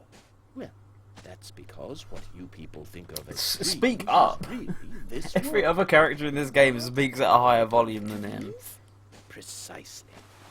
This is the night dimension. The place people make their way to when they're asleep. This area here is known as the Dream Gate. This remix of Dreams is nice, but too bad Dreams is remixed 11 million times in this game, as if it wasn't remixed enough in the original. Oh, look at how polygonal Knights looks here, but I must say I'm a bigger fan of this design of Knights than I am of the original design, so that's one thing going in this game's favour. This one's iconic for a reason. And in fact, this is the one they use in most games nowadays instead of the original design. Also, Knights now wears gloves, because I forgot that was a thing that Knights didn't wear in the original game. It's actually sort of weird. What's yours? I'm Will. Will, huh? Say, Will, have you ever Say, thought Will, about why do flying? I sound so robotic and yet very Dualize with British me, at the same you can check it time? out for yourself. Want to give it a shot? Dualize. The fact that I'm running, like, sometimes when you USB load games, they, like, degrade the sound quality to make it a bit smaller. This is running off the actual disc. You probably can't hear it too much because the characters speak really quietly, but Knights in particular sounds very compressed. I don't know why, because they had like 4 GB of disk space to work with, and I don't think this game uses all of it. And now holding hands with an old, genderless, weird creature. Yep, that's not a weird thing for a kid to do at all. Allow me to teach you how to fly. I'm a Knights fan, I don't need to know how to fly. Visitor. Well. Well. And he does that, he does the Yakuza thing where every single time you press A, he makes a different noise. Well. Well. I can't skip dialogue either. I can only skip it as soon as it gives me the option to, which I would rather just skip the dialogue. I'm continuing flying to the right. Well done. Thanks, really appreciate it. So hey, drill dashing exists in this game, but I've already used up all of my drill dash. Visitor. And carry me afloat. Yes, that's how Knights works. Thank you for pointing it out. Wait. Yeah, I know. Visitor. Was that a thing in the original games? I don't remember drill dash being recovered by flying through rings. I thought you had... You know, it wasn't, was it? I was like 90% certain, but I was still doubting myself. No, drill dash in the original is recovered by getting a power-up, which you can only get in certain areas, such as Spring Valley Mare 4. Is like the only place I remember off the top of my head, but either way, you can get it there. Visit. Yes, I do have the hang of it. One thing is, all of the Wii controllers have notched joysticks. The GameCube controller, the nunchuck, the classic controller. Playing Knights on a notched joystick is really weird, and what I mean by that is it has like any Nintendo joystick on the Wii has an octagonal like input gate, meaning you can only press the control stick in an octagon. If you've ever played any port of Knights ever, you know that one of the most crucial things is full analog control. You can't do that on Knights Journey of Dreams, and that is a slight issue. Like, look, it's showing the illusion of a full circle, but it's not really a full circle. If I do this, you can hear where it's hitting all the sides of the octagon. Like that. So, I guess a controller adapter would probably work. I don't think they make controller adapters to the 3D pad on Wii. If you're using like Dolphin, you can use a 3D pad, and in fact, that's. I remember Saturn Memories did his playthrough of Journey of Dreams like that with the 3D control pad on Dolphin. Which, to be fair, I should do when I eventually get a better computer, because I love the GameCube controller so much, but Knights doesn't work with a GameCube controller at all. What? Nightmare ends at the Dream Gate. Oh no! Wow, that sounds so threatening. That's just Paraloop then. Why did that require loading? Like, it physically made a loading noise to suggest that killing something required reading the disc.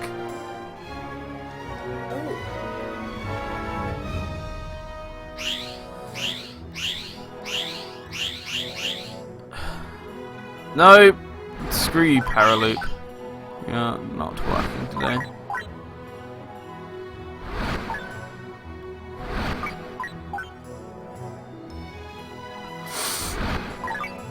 We still got some more to do as well.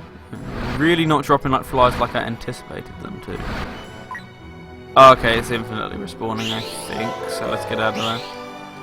Can you let me just play a stage now instead of tutorials? Because that'd be cool, so I can move on to a better game. Oh, look at that 4 FPS.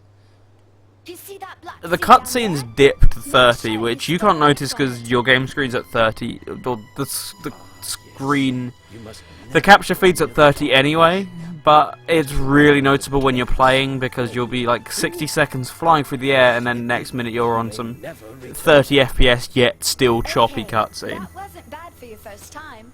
Let's get back to the dream. Thanks, gate. Knight. I really appreciate that. It wasn't bad for the first time. Right. I'm gonna check Discord quickly while I have to sit through all these boring cutscenes. May as well. How curious. The door to Nightopia has Pretty appeared. curious. Nightopia? That red light. Someone should make a gecko code for this game to skip cutscenes, actually. Maybe that already exists. I hope it does. Dimension, there is a world called Nightopia, created by the light of Idia. I see. Your Idia called this Just world too much indeed. backstory. We don't need it. The whole appeal of Knights is that it's just pure gameplay. But that idiot creates the paradise called Nightopia. Let's check it out. Nightopia? A paradise? That's right. I'll see you there. I don't really know what they were going for, because as probably most of you know, the whole appeal, or the whole point of Knights in Interdreams was that they had no gender, and it was either up to the player, or just to leave it ambiguous to, you know, that was the whole point of the character. Here they give Knights a female voice, and yet they try to make it not female. That doesn't work at all, to the point where why didn't you just make Knights a mute protagonist? That would have worked much better. So, I mean, if Knights was actually, like, they established Knights to be a female character in this game and just backtracked in the first game, it wouldn't matter so much. But it's the fact they have a female voice actor who they try to make not sound female, and it doesn't work to the point where it's easy to tell. Look at this load time.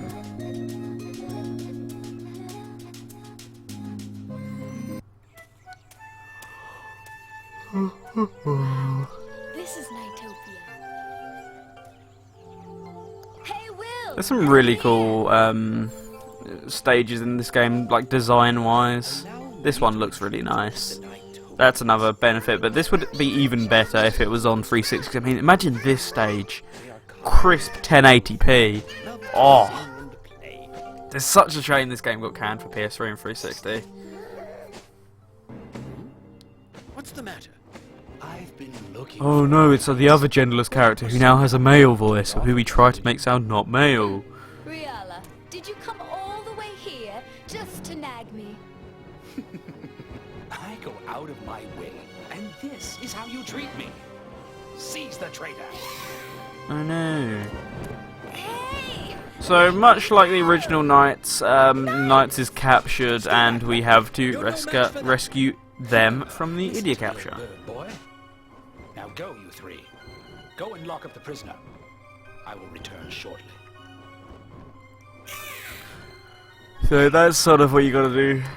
Here you've gotta reunite with Knights in the idiot capture and free them and go on a little fun flying expedition. Dark realm of nightmare. We can do that.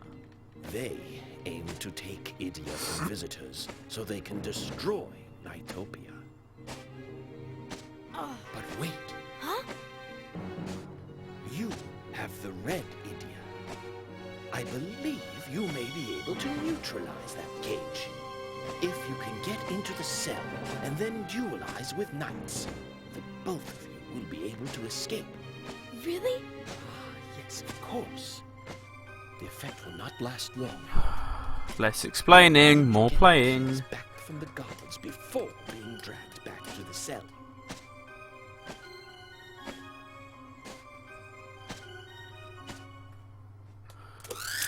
Yay, I can actually play the game that I purchased now. Let's do it.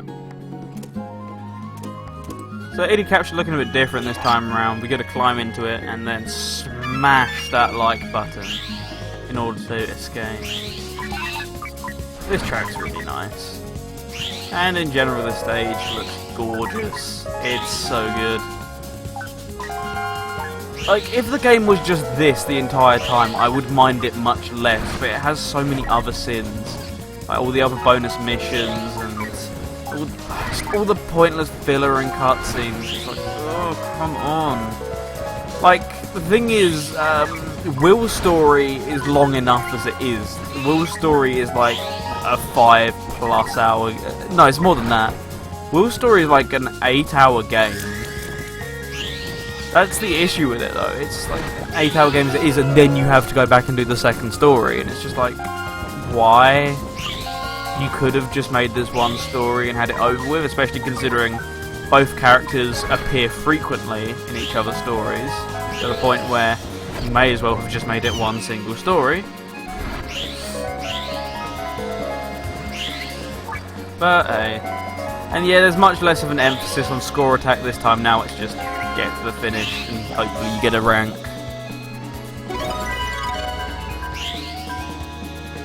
Let's B. B rank isn't upside down this time, unlike the HD port of Knights.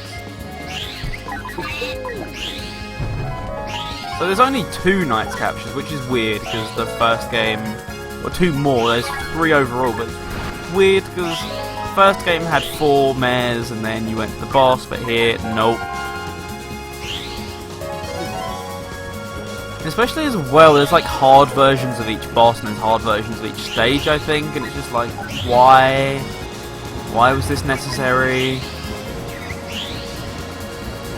Could have just had one stage, go to the boss, then go to the next stage, but no, we have to have a bunch of pointless filler missions, a bunch of pointless filler cutscenes. Oh, this game just irritates me so much because it could have been even better than the original, but it's just not at all. It's like 10 million times worse. Right, let's catch the bird, I'm done here.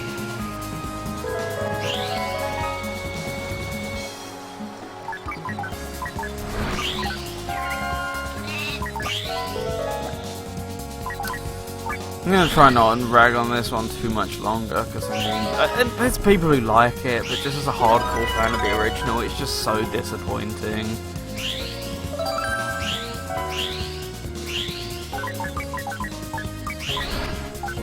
There's no way else of really putting it, in my own opinion.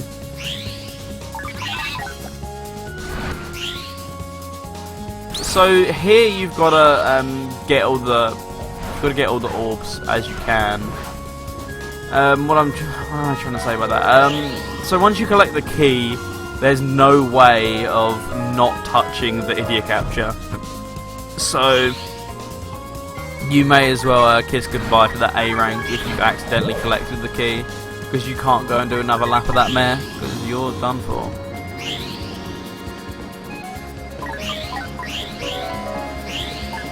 I have some issues with that system. I would rather have it because you could. I can't remember the name of it off the top of my head now, but the place where you dualise in the original game, you could just jump over that. But if you wanted to go for another lap of that mare, you could jump right over that and will continue on with your day, and you could do another lap of the mare. In this game, if you do that, however, you can't. That's the issue. You have to go through the capture, or you keep endlessly hitting the chain. It's such a stupid system. So there we go. Look, no chances of no chance of actually playing this lap again. Look, wow, we can't get through. We're stuck. We have to dualise, not dualise. We have to hit this. I actually got an A rank this time. Okay, that's better than I expected. BBA, that's going to be a D rank. I know how systems work, I think.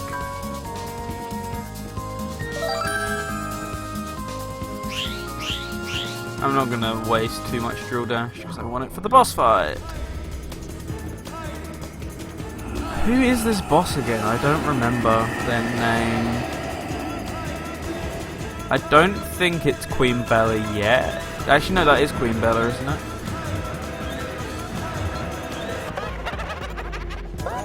I don't know, it doesn't tell you the name of them, like the original. You have to guess the name of them. So this is basically Puffy, if you couldn't already tell from Nights into Dreams, and also from games like Sonic Lost World, and where else does Puffy appear in Christmas Nights as Eggman? But yeah, this isn't as good as Puffy, you can immediately tell. It's so much less intuitive.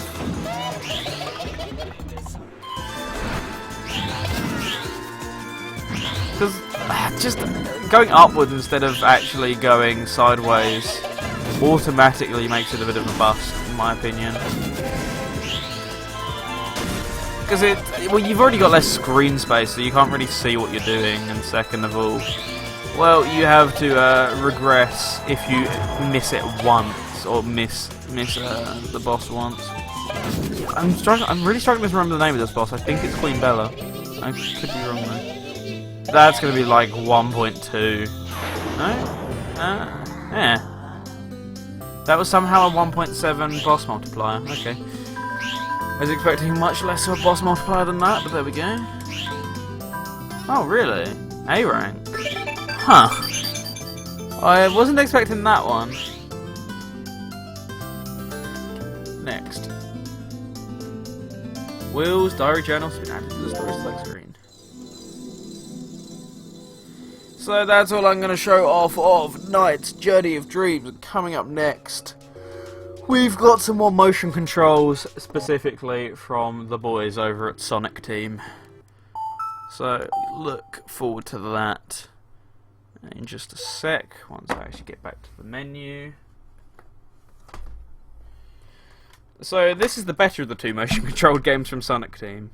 Thankfully, I may add as well.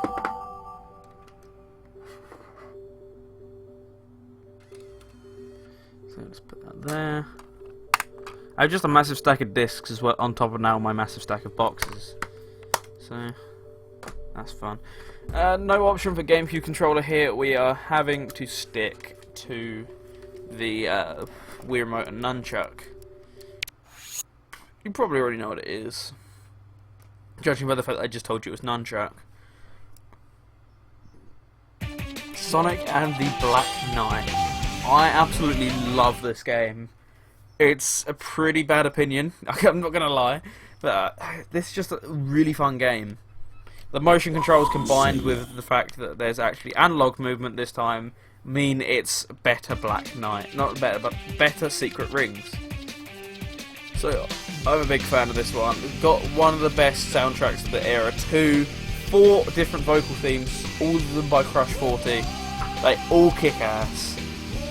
I love the soundtrack of this game on top of the game itself. It's so hype.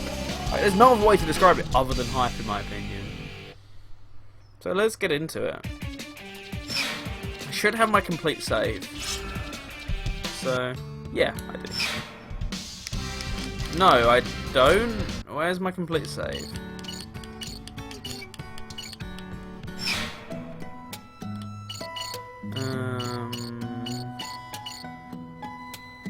Do I not have it anymore?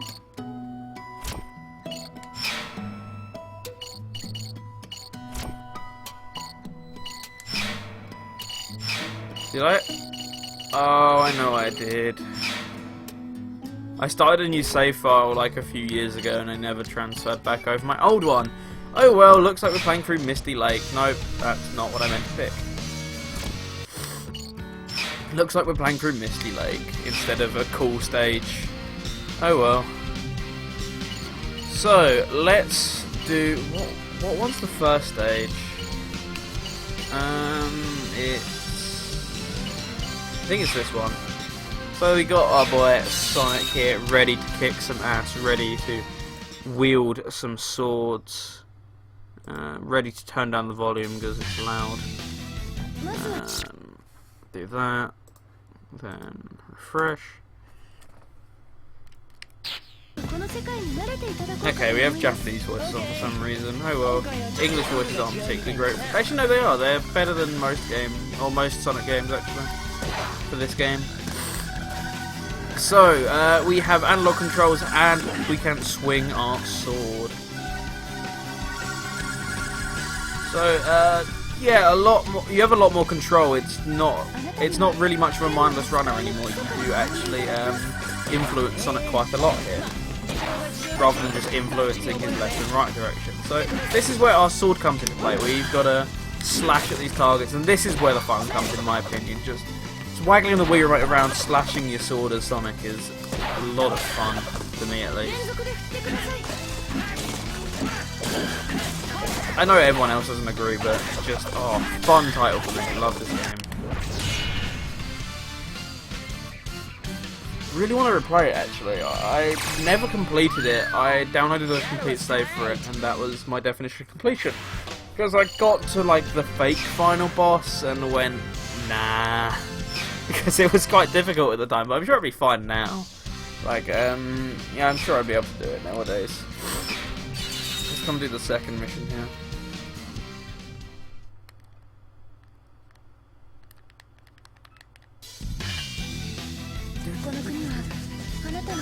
Okay, this is more of a full stage than the last one, if I remember. We actually have some stuff to do here. I really wish I had that save though, because there's so many good stages much later in the game. The one with the fake snow and it's not Evil Foundry. I want to call it that for some reason, but it's not. There's one in the later game that's like in a cave that's really fun. And there's, on top of that, there's also the bonus characters, Shadow Blaze and Knuckles. They have different names in game. There's a lot of great stages here that are actually pretty fun for a motion control game. This one just feels like so much more of an actual game rather than Secret Rings, because Secret Rings had a really nice aesthetic and had some fun levels and some nice music. But I mean, no, it just wasn't a Sonic game at all. This one actually feels like one though, so I'm glad they improved on it. Really wish they had made that third storybook game though. So I mean, they could have made it even better than this one. But I don't know. This game came at the perfect time for me. It came out back when I actually had a really big interest in the medieval period. So having Sonic in a medieval period was perfect for me. Now it's weird because I'm not really too much into that anymore, but I was back then. But it's weird. I'm now actually more interested in the premise of Secret Rings than I am of Black Knight, which, well, you know, I like the story of this game a lot better, but just the Arabian Nights is actually a pretty fascinating concept that I got interested in when I got a bit older, whereas I sort of grew less interested in, you know, King Arthur and that sort of stuff the older I got. But I still find the Arabian Nights quite interesting, which is why Secret Rings is so disappointing, because a Sonic game revolving around the Arabian Nights, that's a pretty cool idea.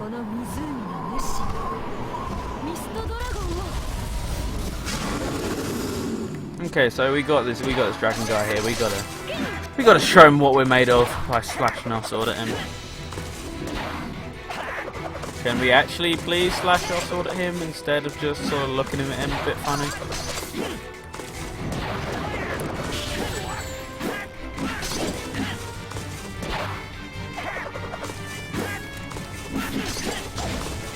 Like I said, please can we actually swing our sword?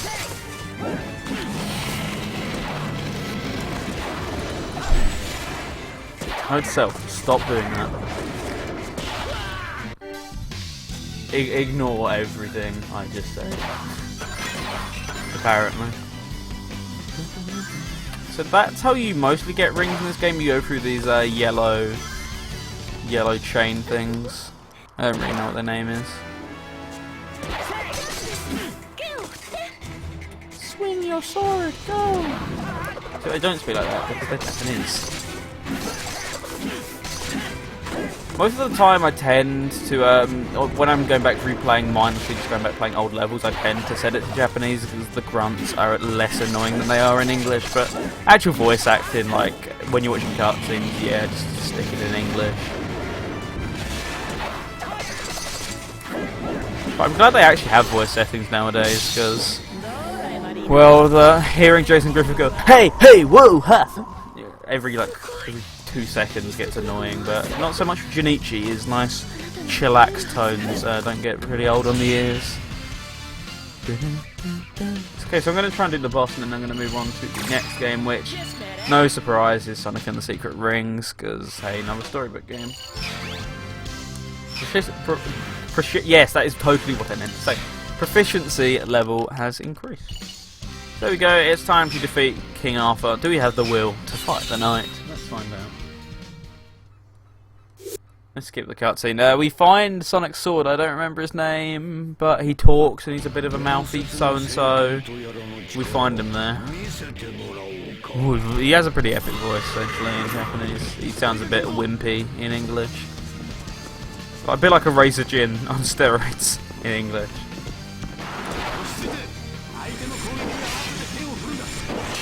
I somehow remember the timing for this. I don't know how, because I've only ever played this boss fight like twice.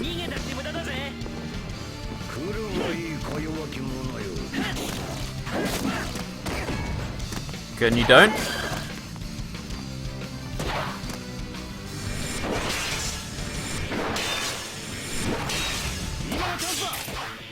Nice. Can we do that again?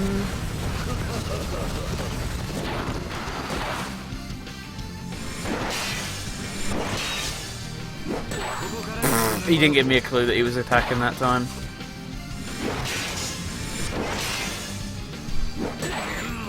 I swear I parried that. Well, swords hit each other at the same time, basically.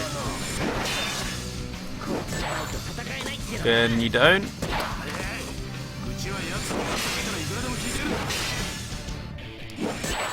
What is he doing there? Come on, bro.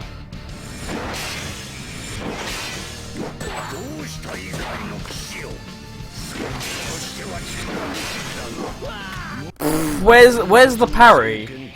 I swear I'm attacking him. Right, okay, whatever. So I was trying to time it correctly. He still hit me. I timed it at a different time. He still hit me.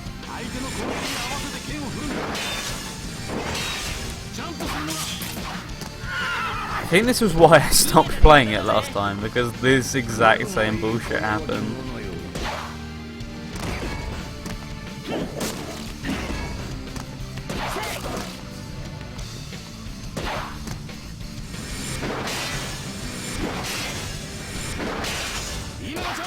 See, look, these first few attempts are really easy, and then it's just, eh? What is that camera angle, first of all?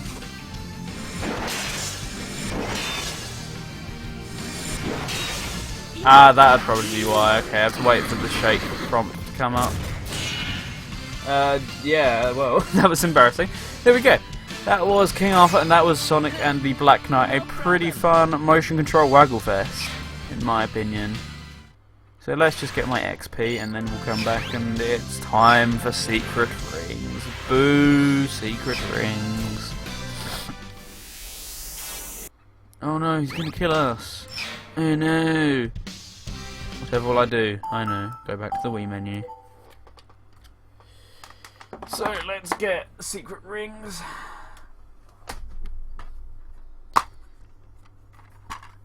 Those secret rings, what a disappointment you were. I only rebought a lot of these games a few years ago as well. Like, none of these I think are my original copies. The only one I think is my original copy actually is Sonic Colors. I think I sold every other game that's in this stack.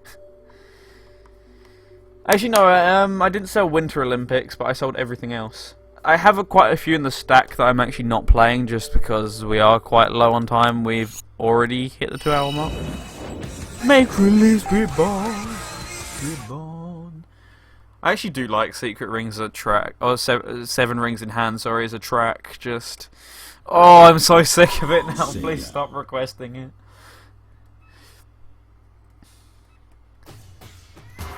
So, there we go. Sonic and the Secret Rings. Sonic and the Secret Disappointment.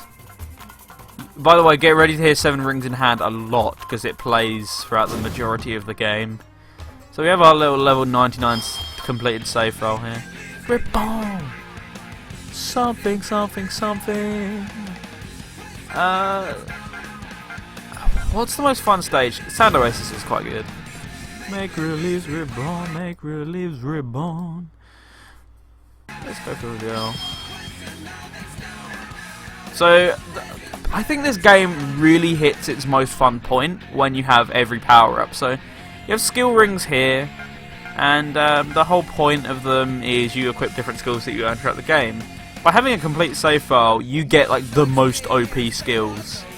This is when the game actually becomes fun because you can speed through it. You have a ton of different abilities. And that's why I have a complete save, because it's just a whole heap of fun to run through some levels with an OP Sonic.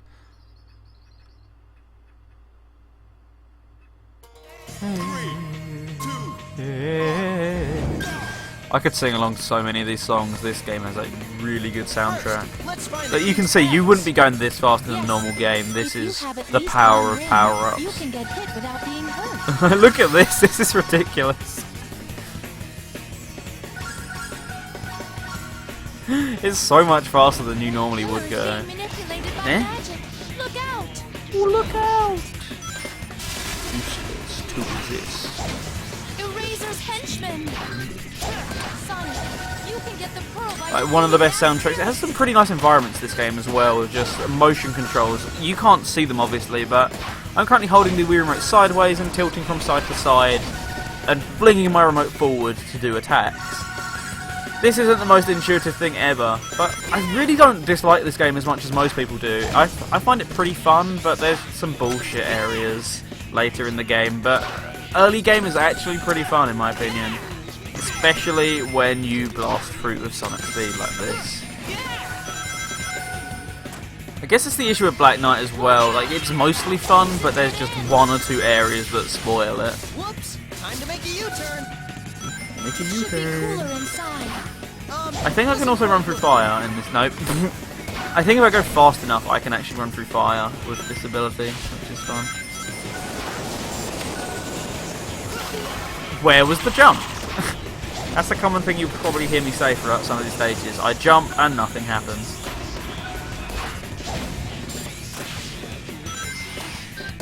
There's this. Nope. Okay, cool. We're not showing that off because the game decided to blast off instead. There's those pots, and to move up and down, you have to shake them. look at this pace right now. Very carefully. Move the Wii remote forward and backward to That is not the right way, Sonic, at all. I'm tilting right, but yet he went left. Whoa. Yeah, you just sometimes. I was holding in the center. Okay. And it's time to go surfboarding. Well, not surfboarding, but platform boarding.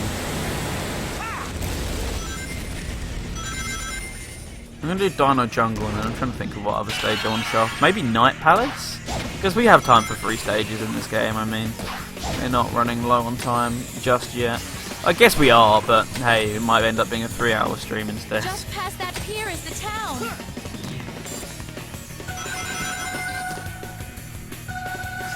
There it is! I see it! Mission complete, and look at how glitchy that camera is, because I wasn't expecting to go that fast. Yeah, once again. Secret 7 rings, sorry, plays there, it plays in the menus, it plays all over the flipping shop in this game. Why are you showing me the cutscenes? I've already beaten the game. So, Dinosaur Jungle is another fun one to go for the goal in. Follow the Pterosaur. What? What is that thing? How do you pronounce that? So the next game we're going to be playing actually has the option of sideways Wii remote, but thankfully we're not going to be using the sideways Wii remote. We're going to be using a much better control scheme for it. So maybe a little bit of a hint as to what's coming next. But oh well. There's so many good tracks from this game. I'm really like, I want to put in 2 tracks from this game tonight, but I'm really doubting myself on which 2 I should put in, because there's just way too many good tracks. I haven't actually got anything from Black Knight though. I want to put in something from Black Knight as well. Why are you going backwards? Go forwards. Go forwards. They just don't give up. Finally, okay, thank you, Sana. If we can just get across the bridge up ahead, we should be okay. Over, it's jungle. Yow. I have to put 3 tracks in some blocks because I'm seriously struggling. There's so many good tracks tonight. Like, genuinely tune in because I've got 1 track from each game already and I'm struggling even on that just to pick the one that I like. I wish I was able to do a 3-hour show because honestly, just so much good stuff. The road splits in 2 here. Yeah. A flower spirit? Doesn't look very friendly. Sonic, you can't hit it when the flower is closed. Oh, open then. Duh.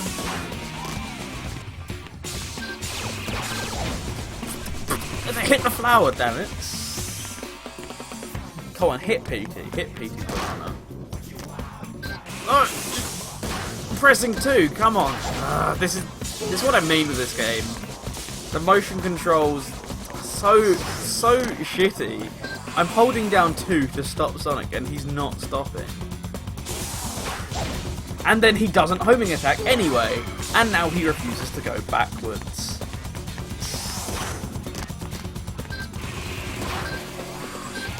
Homing attack the damn flower.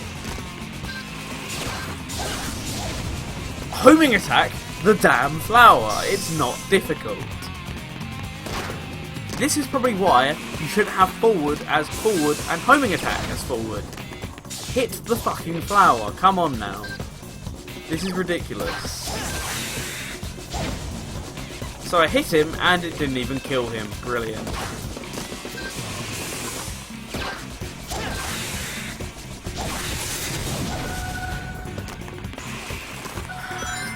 Now you can see why this game is not very well liked, because I mean, just look at some of this shit.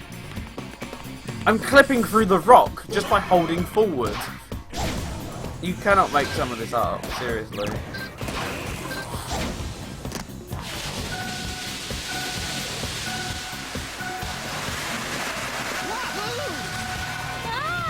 Yeah, excellent.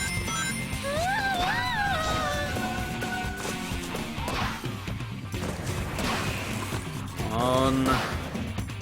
Thank you.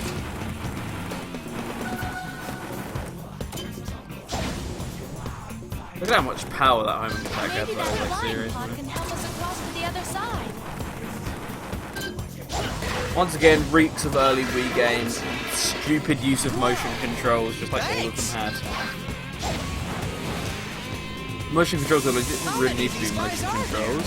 Yeah, once again, classic Wii. Then they eventually realised, hey, some games don't actually need motion controls, so we should stop spawning them in. Well, that's a good idea. Thanks for giving us that idea, Nintendo. If those iron balls hit us, we'll fall into the water.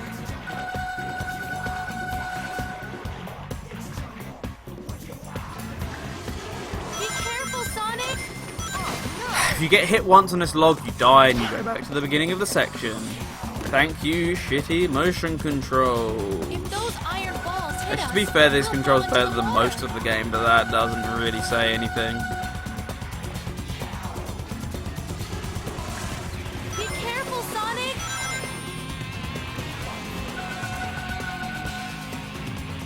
I've got a bad feeling about this.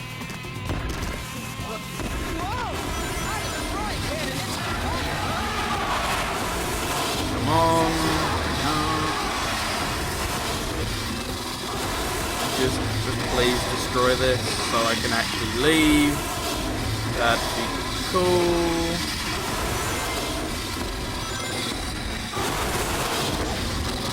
Hey, look at its tail. I'm looking at its tail, I just want to leave though, if I'm honest. Sorry, Sharon, it's true. He seems pretty hungry. Then make sure you never decide for a snack. Let me leave! Let me leave, dinosaur, or just kill me, that's fine as well. I don't really care at this point. Eat the rock! Eat the rock! Cool. Well, that was Get painful. on the catapult and tilt the Wii remote towards yourself. Quickly move it forward again to launch yourself off. I am quickly moving it, it's not doing anything. Jump! Okay! I remember this working a lot better, I don't know why. I think it's because I was sitting further from my This TV last catapult time. looks like it works at a different angle than the last. Yeah, it does. It's not working at all. So the word work wasn't really applicable there, Sharon.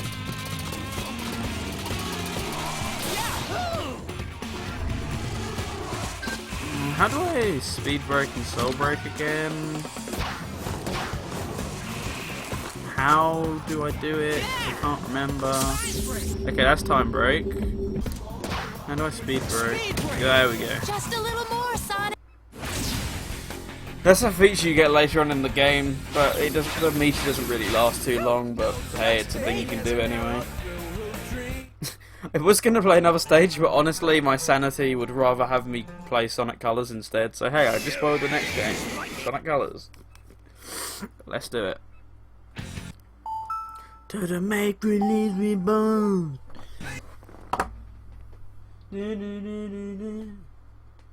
Motion controls. Eat my ass. Where is the game disc? Where's my colour? Oh, it's downstairs, isn't it? Damn it. Yeah, I run and go and get that. Give me a second there.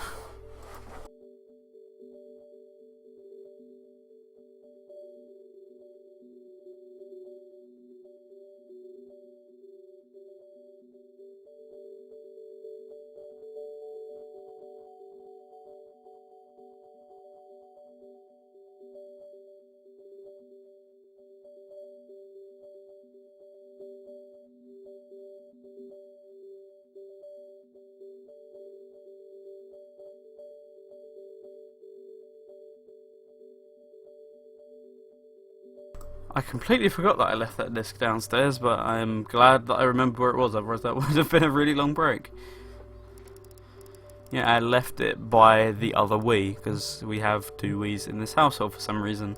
One's mine and one's the one that sits downstairs.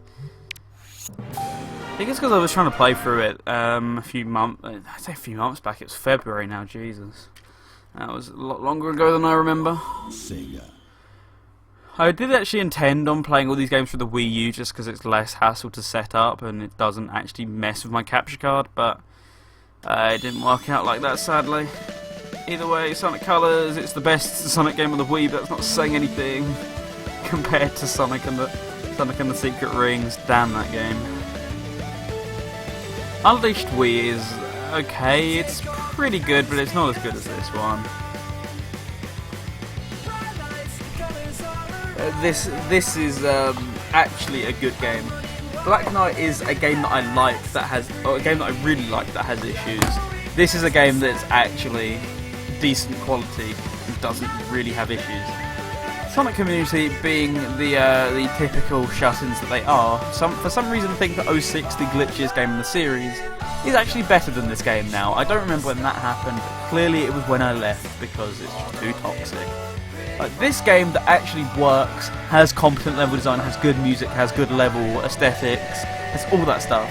Apparently this game is trashed here compared to a game that barely works. How?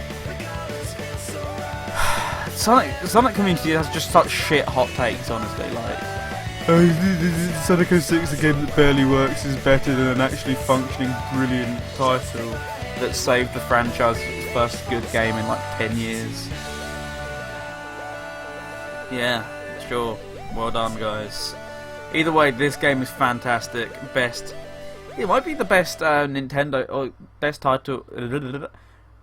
Best Sonic title on a Nintendo console in general. Someone will say like SA2 or SA1 or something, but I mean like exclusive. It's better than Lost World. It's better than Rise of Lyric. It's really the best of the exclusive bunch. So here we go. 53 hours on my normal save file. That doesn't even include the hours that I've done on my other Wii and on my Wii U. That's just the ones that I did before transferring the save over to this Wii. So there's only one place we could go. To the Topical Resort. Yeah, they spelled that wrong. They should remove the T and turn it into the Topical Resort, because that's what this is, baby. So it's no secret. I've not exactly hid that this is my favourite stage in the series.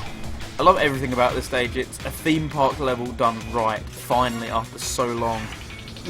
Bright and vibrant, nice upbeat music, happy-go-lucky. It's really different as a first level as well, and that's why I like it so much. But this stage wouldn't have the same impact if it was like the 5th level in the game, but the fact that this is the first level really helps solidify its place as a solid level.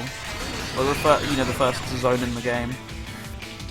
It's so different. Like, this was even at the point in, I guess this was at the point in time where they were trying to vary up the zones a little bit, but still, compared to like your typical seaside, green, emerald, hill levels, this is so much different. It's a nice breath of fresh air even. Okay, we just ground pounded through the rail. I forgot that was a bug, not a feature.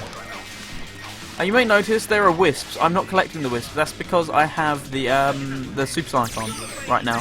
I'm not going to be able to show it off in this stage, but I'll go to a stage where I can show it off easily in a second.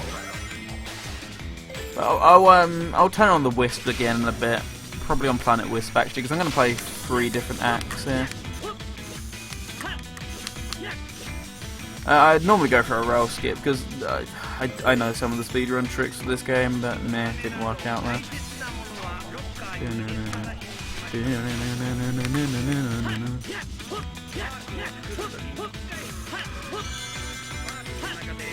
So there we go, that's Act 1 of Topical Resort, the best Sonic stage any of the games in the franchise. That's my personal opinion. And we're going to go into we'll go into this stage. We'll go into Aquarium Park. I like this stage a lot. Also, you can't use the D-pad for menus in this game, but GameCube controllers here, and it's nice. It's so nice to have actual controls after playing Secret Rings.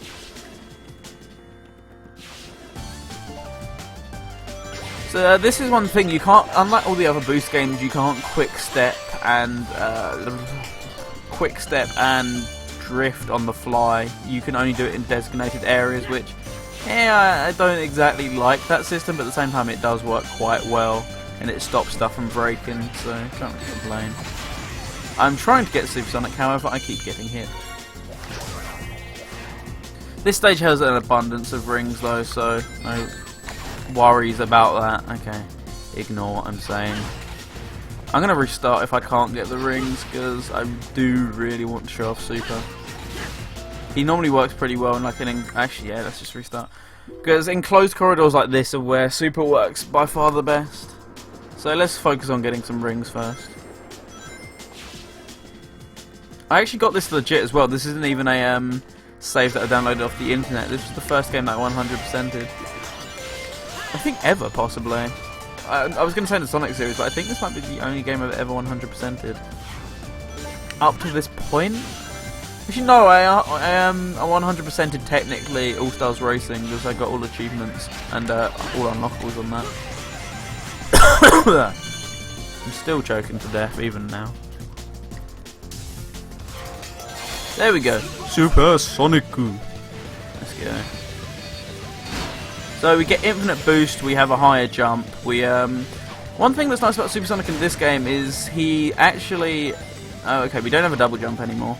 But one thing about Super in this game is the level design is actually accommodated for him, as in the levels get edited when you play Super Sonic, which is nice because literally any other game in the series doesn't do that, and therefore Super breaks the levels. Here, no, he's a bit more OP than normal Sonic, but he certainly doesn't break anything, and the lack of wisps doesn't hurt either, because the game knows that you're not going to be able to use the wisps.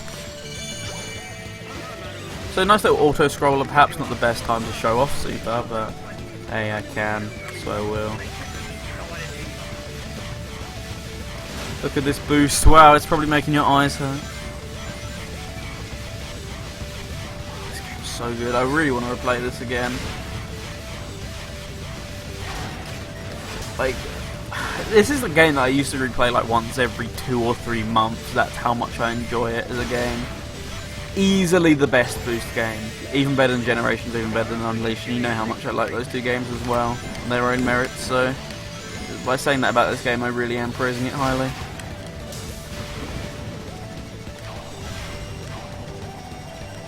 And there we go, that's the end of Super Sonic, and that's the end of Aquarium Park. Nice little A rank.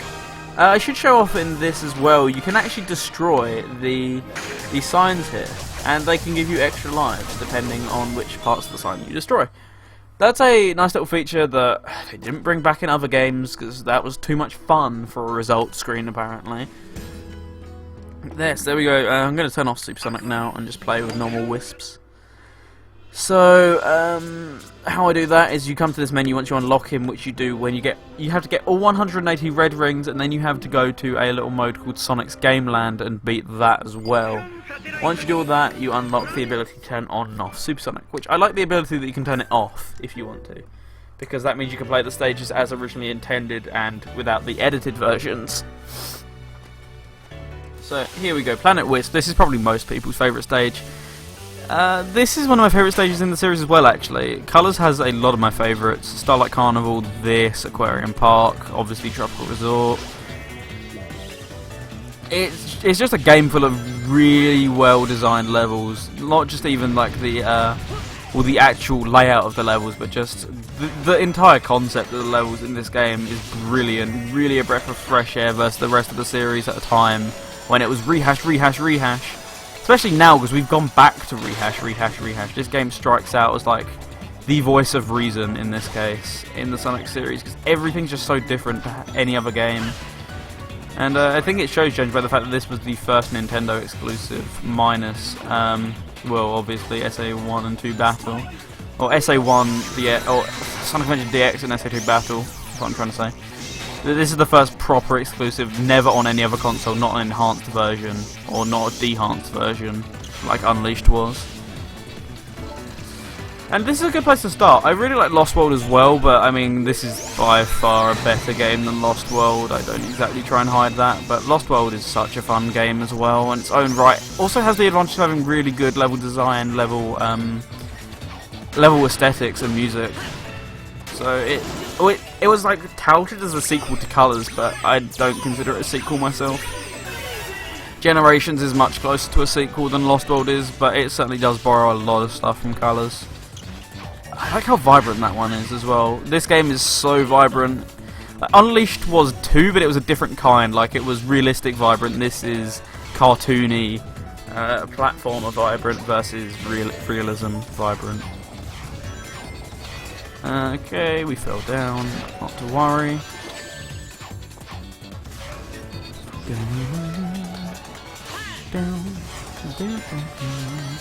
I'm not going to exactly spoil it, this is a track that you'll be hearing at some point tonight, so get hyped for that. Because this was the obvious pick for a track, because there's no point playing Tropical Resort when it's the show's damn theme. So, there's that. Spike! There's the goal. Eh? Eh? What are you doing? What are you doing, Sonic? Come on.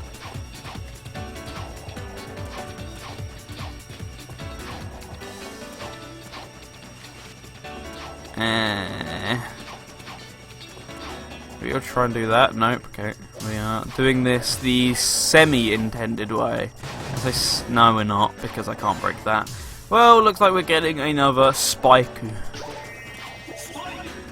Spike.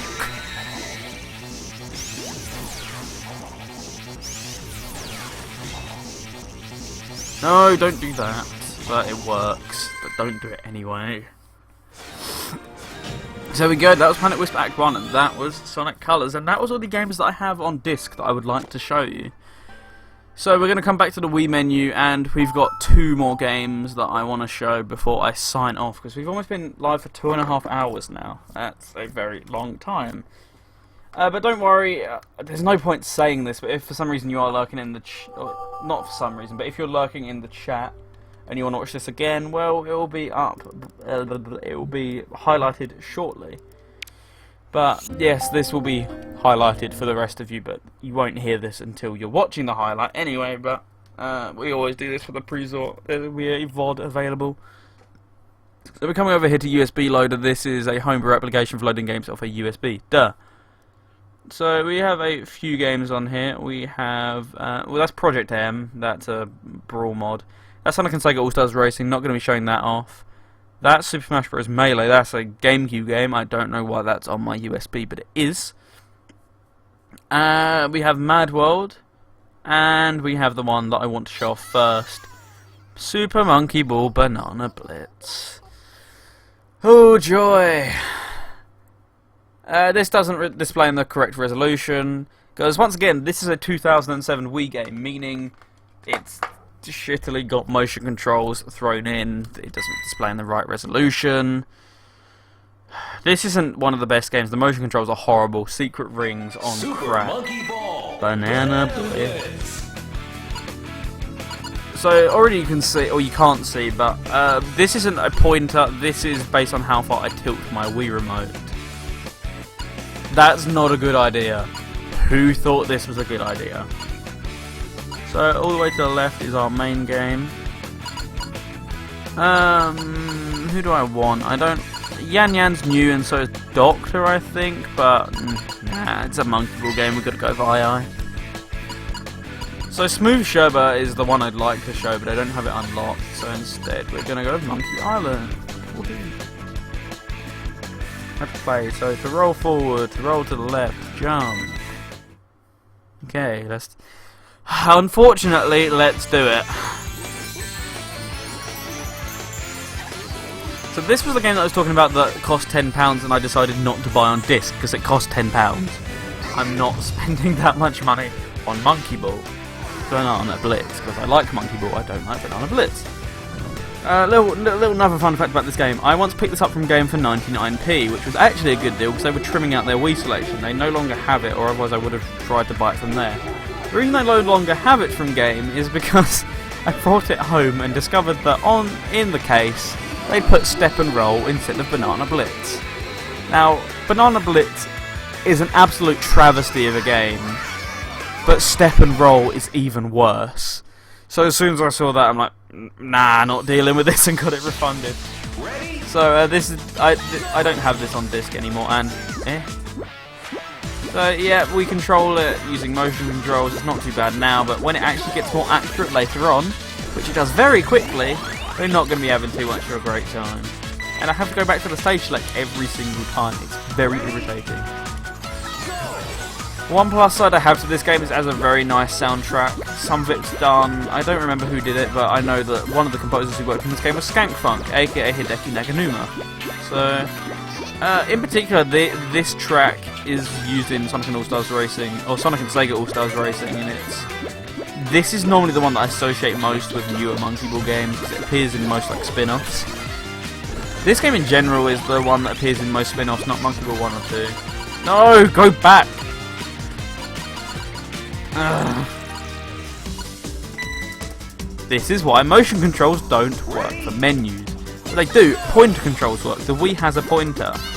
The issue is, have the pointer, use it, don't use tilt control for a menu. It's dumb.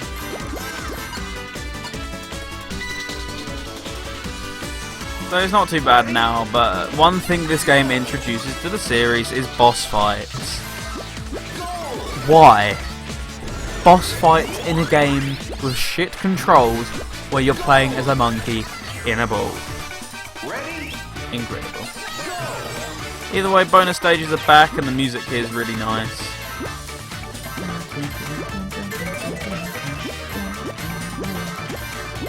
This is like, when I think of Monkey Ball, this is surprisingly the song I first think of actually, this version of the track.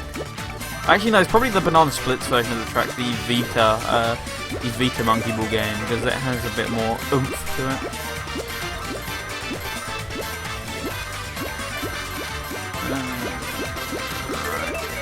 Yeah, there we go. We've completed part 9. So I'm just going to do the first one of this game, and then we're going to move on to an actual good game to end off the stream, which will be Mad World, because, well, that's the only other game, minus All Stars Racing, that I have on the USB, that's SEGA related.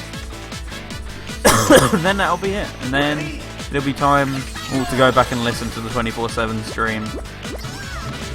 And, you know, go on about the rest of your days, or whatever you're doing if you're watching this on the VOD.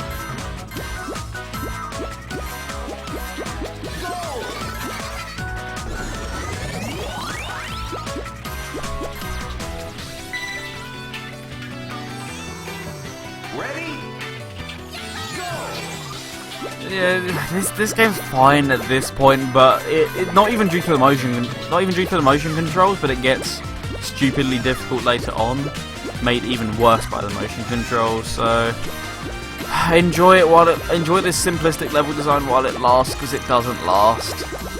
But the reason I said this game is actually surprisingly better than Step and Roll is because Step and Roll using the Wii balance board.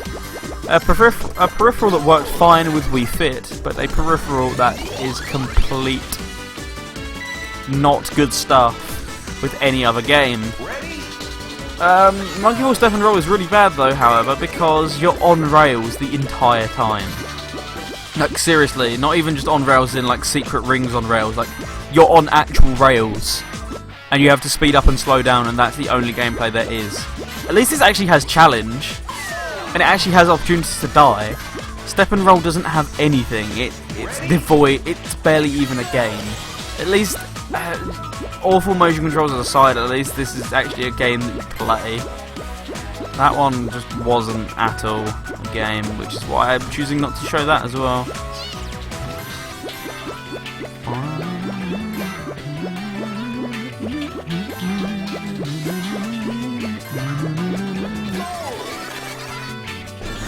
One more stage and then it's boss time, I think. Also, the music continues into the stage select for some reason. That's odd, but hey, it's odd, but it's better, I guess, than how it's normally done, which is stop the music, restart it when you go back into the stage. I like the fact that it just continues and flows well. Yeah, no win for me today, please.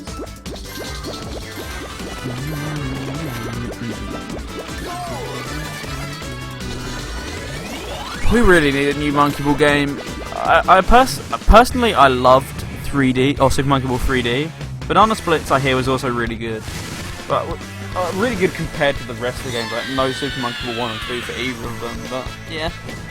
I just wish, though, that we had a new one on Switch. I mean, it worked perfectly on Switch. Also, what do I do here? What do I do? I'm so confused. Do I run into his head? Motion controls.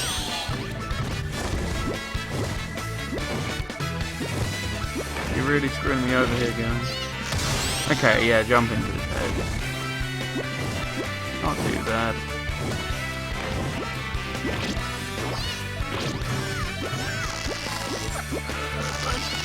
Don't! I'm tilting the flipping remote forwards. Motion controls aren't very accurate for Wii games. Oh, what I would do to go back to playing Mario and Sonic, which actually had good motion controls that just worked. Anything that requires heavy use of motion controls that beyond like waggling the Wii remote just doesn't work on this console at all. They should have took some notes from Super Mario Galaxy, like seriously. That's how you do motion controls. Like you have a proper control scheme and then you have motion controls as a side scheme. For any platformer ever, that's how it should work. Any other games, the rules should be different. Also, yeah, this. You see credits after every single world. Why?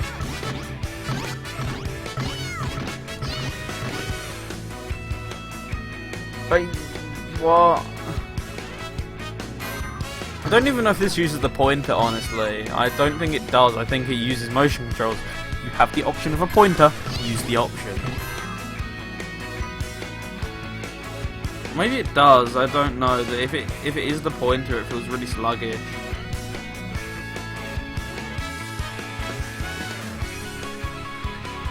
Can I skip? No, I can't even skip them. Once again, you didn't need this after every world.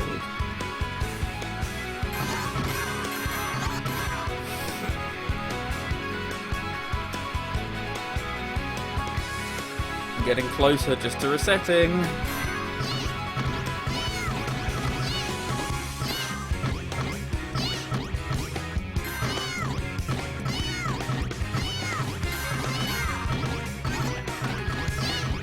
Yeah, these are going to be long credits. Goodbye. If it was like short, like, hey, these are the guys who programmed the game, these are the guys who designed this world, then it'd be fine. But it's not. It's every single credit ever. So, let's go back to USB loader and play the final game for the day. And arguably the best, actually. I think a lot of people would say that. I wouldn't say that myself. I think there's better games than this, but a lot of people would say. But either way, this is one of the best Wii titles in general. This game is awesome, and you already know what it is. It's Mad World. Mad World. So first of all, it might not work on my capture card. I probably should have checked this earlier, but yeah, see, look, that's what I expected it to do. So this game, for whatever reason, only runs in 480i. It's the only SEGA title on the console that does not run in 480p. I don't know why, but as a result, my capture card doesn't like it, and that happens.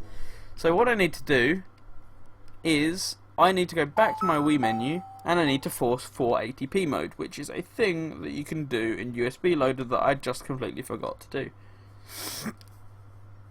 And look, my TV just reset itself, so that means I'm back in 480p. Look, it looks so much nicer than it does in 480i.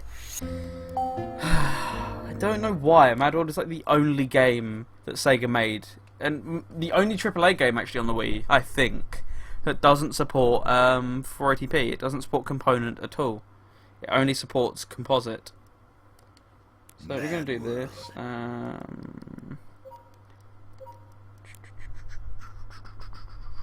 There's a patch somewhere. Video mode. Yeah, there we go. Okay, force power 480p.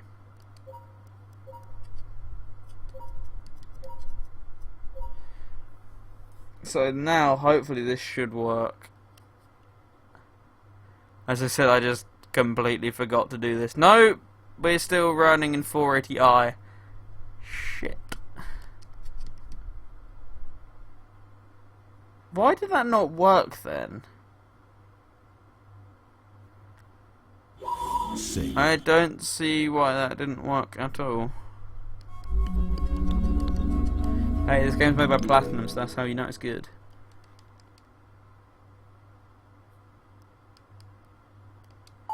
One more try. If not, I don't know what I'll do, honestly.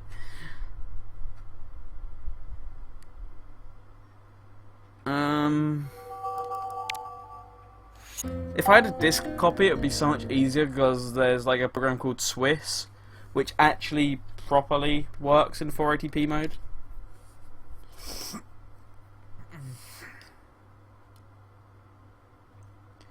Right, settings, loader settings, video mode, force.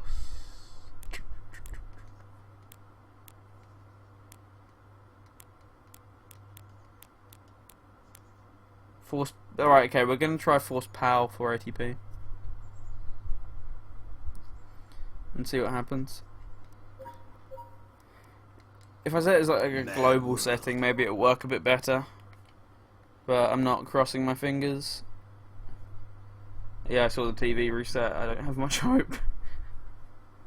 Damn it! Oh, come on. Alright, let me turn off the console and turn it on again. Maybe Force NTSC. If not, I have a second backup game that I can play instead. But I mean, I'd rather just have this work. So I have a little program called Preloader on my Wii, which allows me to change what my Wii boots up to, so I can change it so that it boots up immediately into USB loader, which is nice because I tend to just rip my discs and put them on a USB normally. So that means that well, I don't have to initialize the disc. Stole video patch. Let's put it on. Sneak video patch. Put it on.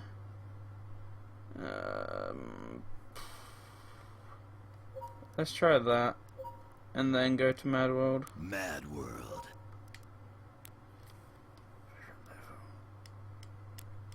I don't know what favorite level does. It's just an interesting thing. Video mode. Use global.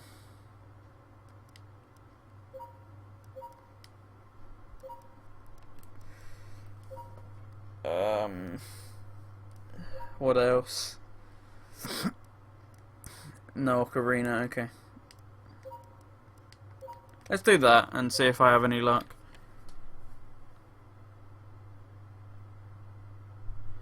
I'm honestly probably just going to order a disc for this game tonight. No, it's not working. Oh, damn it. Yeah, I'm honestly just going to order a disc for this game tonight, which doesn't do much good because I can't stream it, but I do actually just want to play it normally, so that way I can boot it in Swiss and then play it at 480p.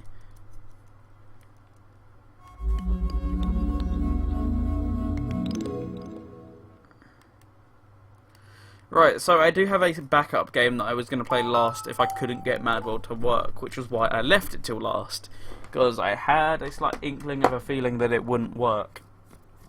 So this is a game that isn't on our Request Resort playlist tonight, because, well, it's technically not a Wii game. So we've got Space Harrier.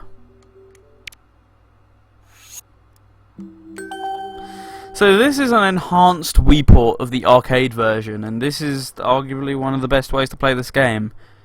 You can see it's in stretched widescreen. Why is that in stretched widescreen? Let's reset. But this has the nice advantage of having GameCube support, but if I press Z, I get this option menu right here. So I can set my lives to 5, I can actually turn down my difficulty, which I might do. Just because, hey, let's get this. Demo sound on, trial time off. Okay. I'm going to come back here. So this, you may recognise this menu if you've ever played Sonic and Knuckles on the Wii, because it used the exact same menu to do with the lock-on stuff. That's one thing. Sega are always really good with their virtual console ports. We had 3D Classics on the 3DS, which was by far better than anything Nintendo did. And on the Wii, whenever the game required it, we had this little arcade menu or Mega Drive menu here. So Nintendo really did their advanced ports on the Wii. Much better than any other company ever could. What's my coinage button? What is my coinage button, actually? Okay, I don't have one, or do I? Why are you not using my GameCube controller? That's why. Okay, so my credits is on the C stick.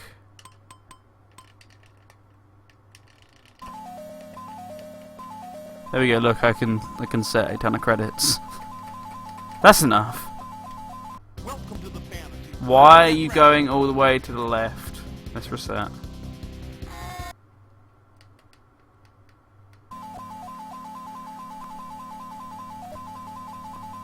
Nice controller input issue.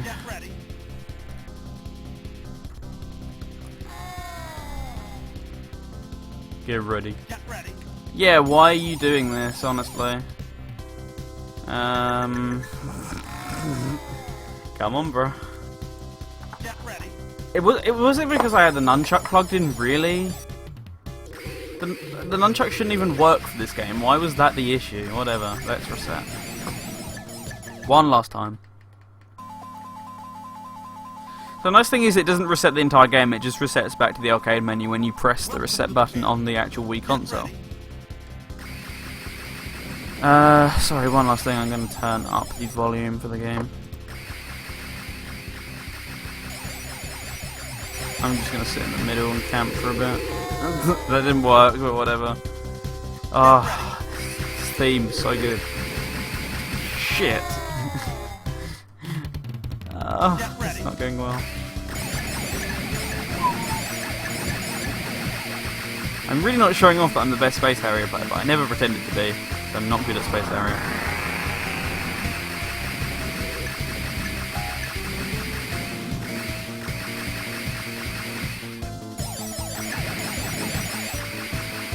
So, you've all seen Space Harrier before, but I mean, this enhanced Wii port is a lot of fun, and the Wii Virtual Console and the Wii Shop in general is no longer going to be a thing as of like next month, or is it next year? It might still be till next year. I thought it was November myself.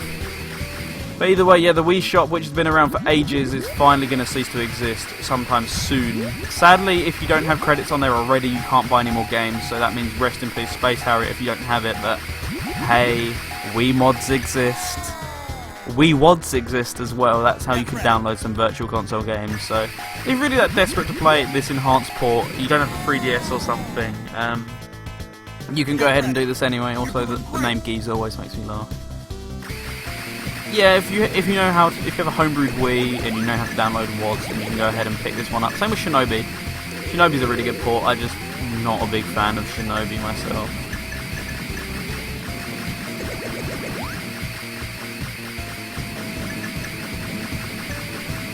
Either way, this is probably the best of the Superscaler games, in my humble opinion. I like this more than both Outrun and Hang On. Well, maybe Afterburner actually is a good pick for best Superscaler game. Either way, I'm sorry I couldn't do Mad World as the last game, but hey, that's Sega's fault for not including a basic video mode that was included in every other Wii game that wasn't shovelware.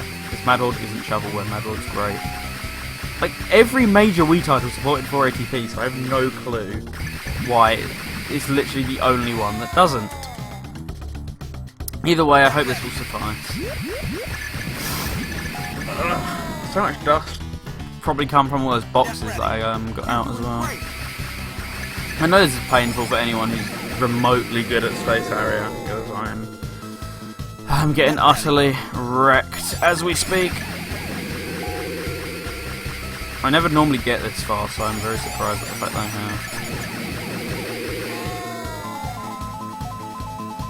Get ready. We'll probably do it to the end of this stage, and then we'll call it a day. No! Get ready. Flying mushroom people are coming for me.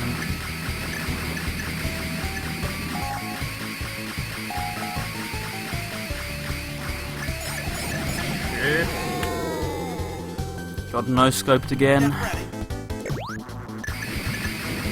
Get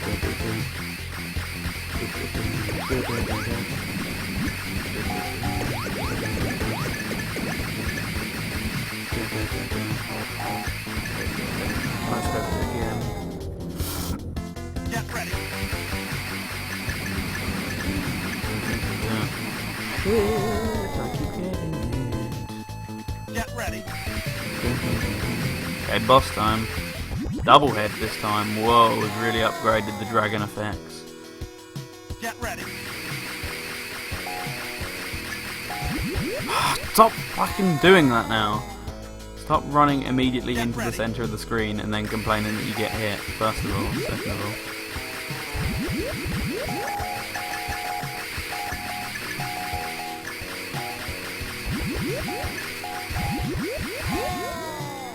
Oh, that audio delay! Get ready. It's so good.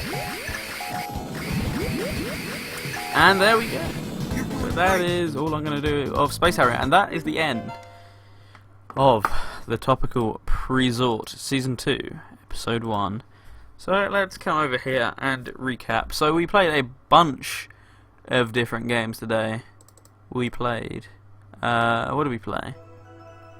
We played Let's Tap, Mario & Sonic at the Olympic Games, Mario & Sonic at the Olympic Winter Games, Knight's Journey of Dreams, Sonic and the Black Knight, Sonic and Secret Rings, Sonic Colors, Super Monkey Ball, Banana Blitz, and Space Harrier. We could have played more, but I mean, we were almost here for 3 hours, and we barely even scratched the surface of the games that I put into this stack. We had 5 in total that I didn't play, and we had 1 on the USB that I didn't play, or 2 on the USB I didn't play as well. Sorry about that, but that's sometimes how it goes. If you remotely enjoyed what you saw today, then why not check out radiosega.net tonight at 7 PM GMT for the Topical Resort, where we look a bit more in depth at some of the games that we played today. So many good games. Go over and check out the website in order to find out what games you can request, because we do have music requests open tonight. Outside of that, I've been Green to Apparate. You can catch me over at my own stream, and I'm about to put a link down in the chat. If you enjoyed what you saw in this stream, give us a follow, and more importantly, check out our Discord and our Twitter feeds, because that's where we're most active. But yeah, if you enjoyed what you saw, give the channel a follow as well, as we're hoping to do some more streams in the future. But for now, I've been Green to Apparate. Thank you for tuning into the first episode of this season of the Presort. Thank you for tuning into the year-long anniversary episode as well, and I'll catch you all next time. Goodbye for now.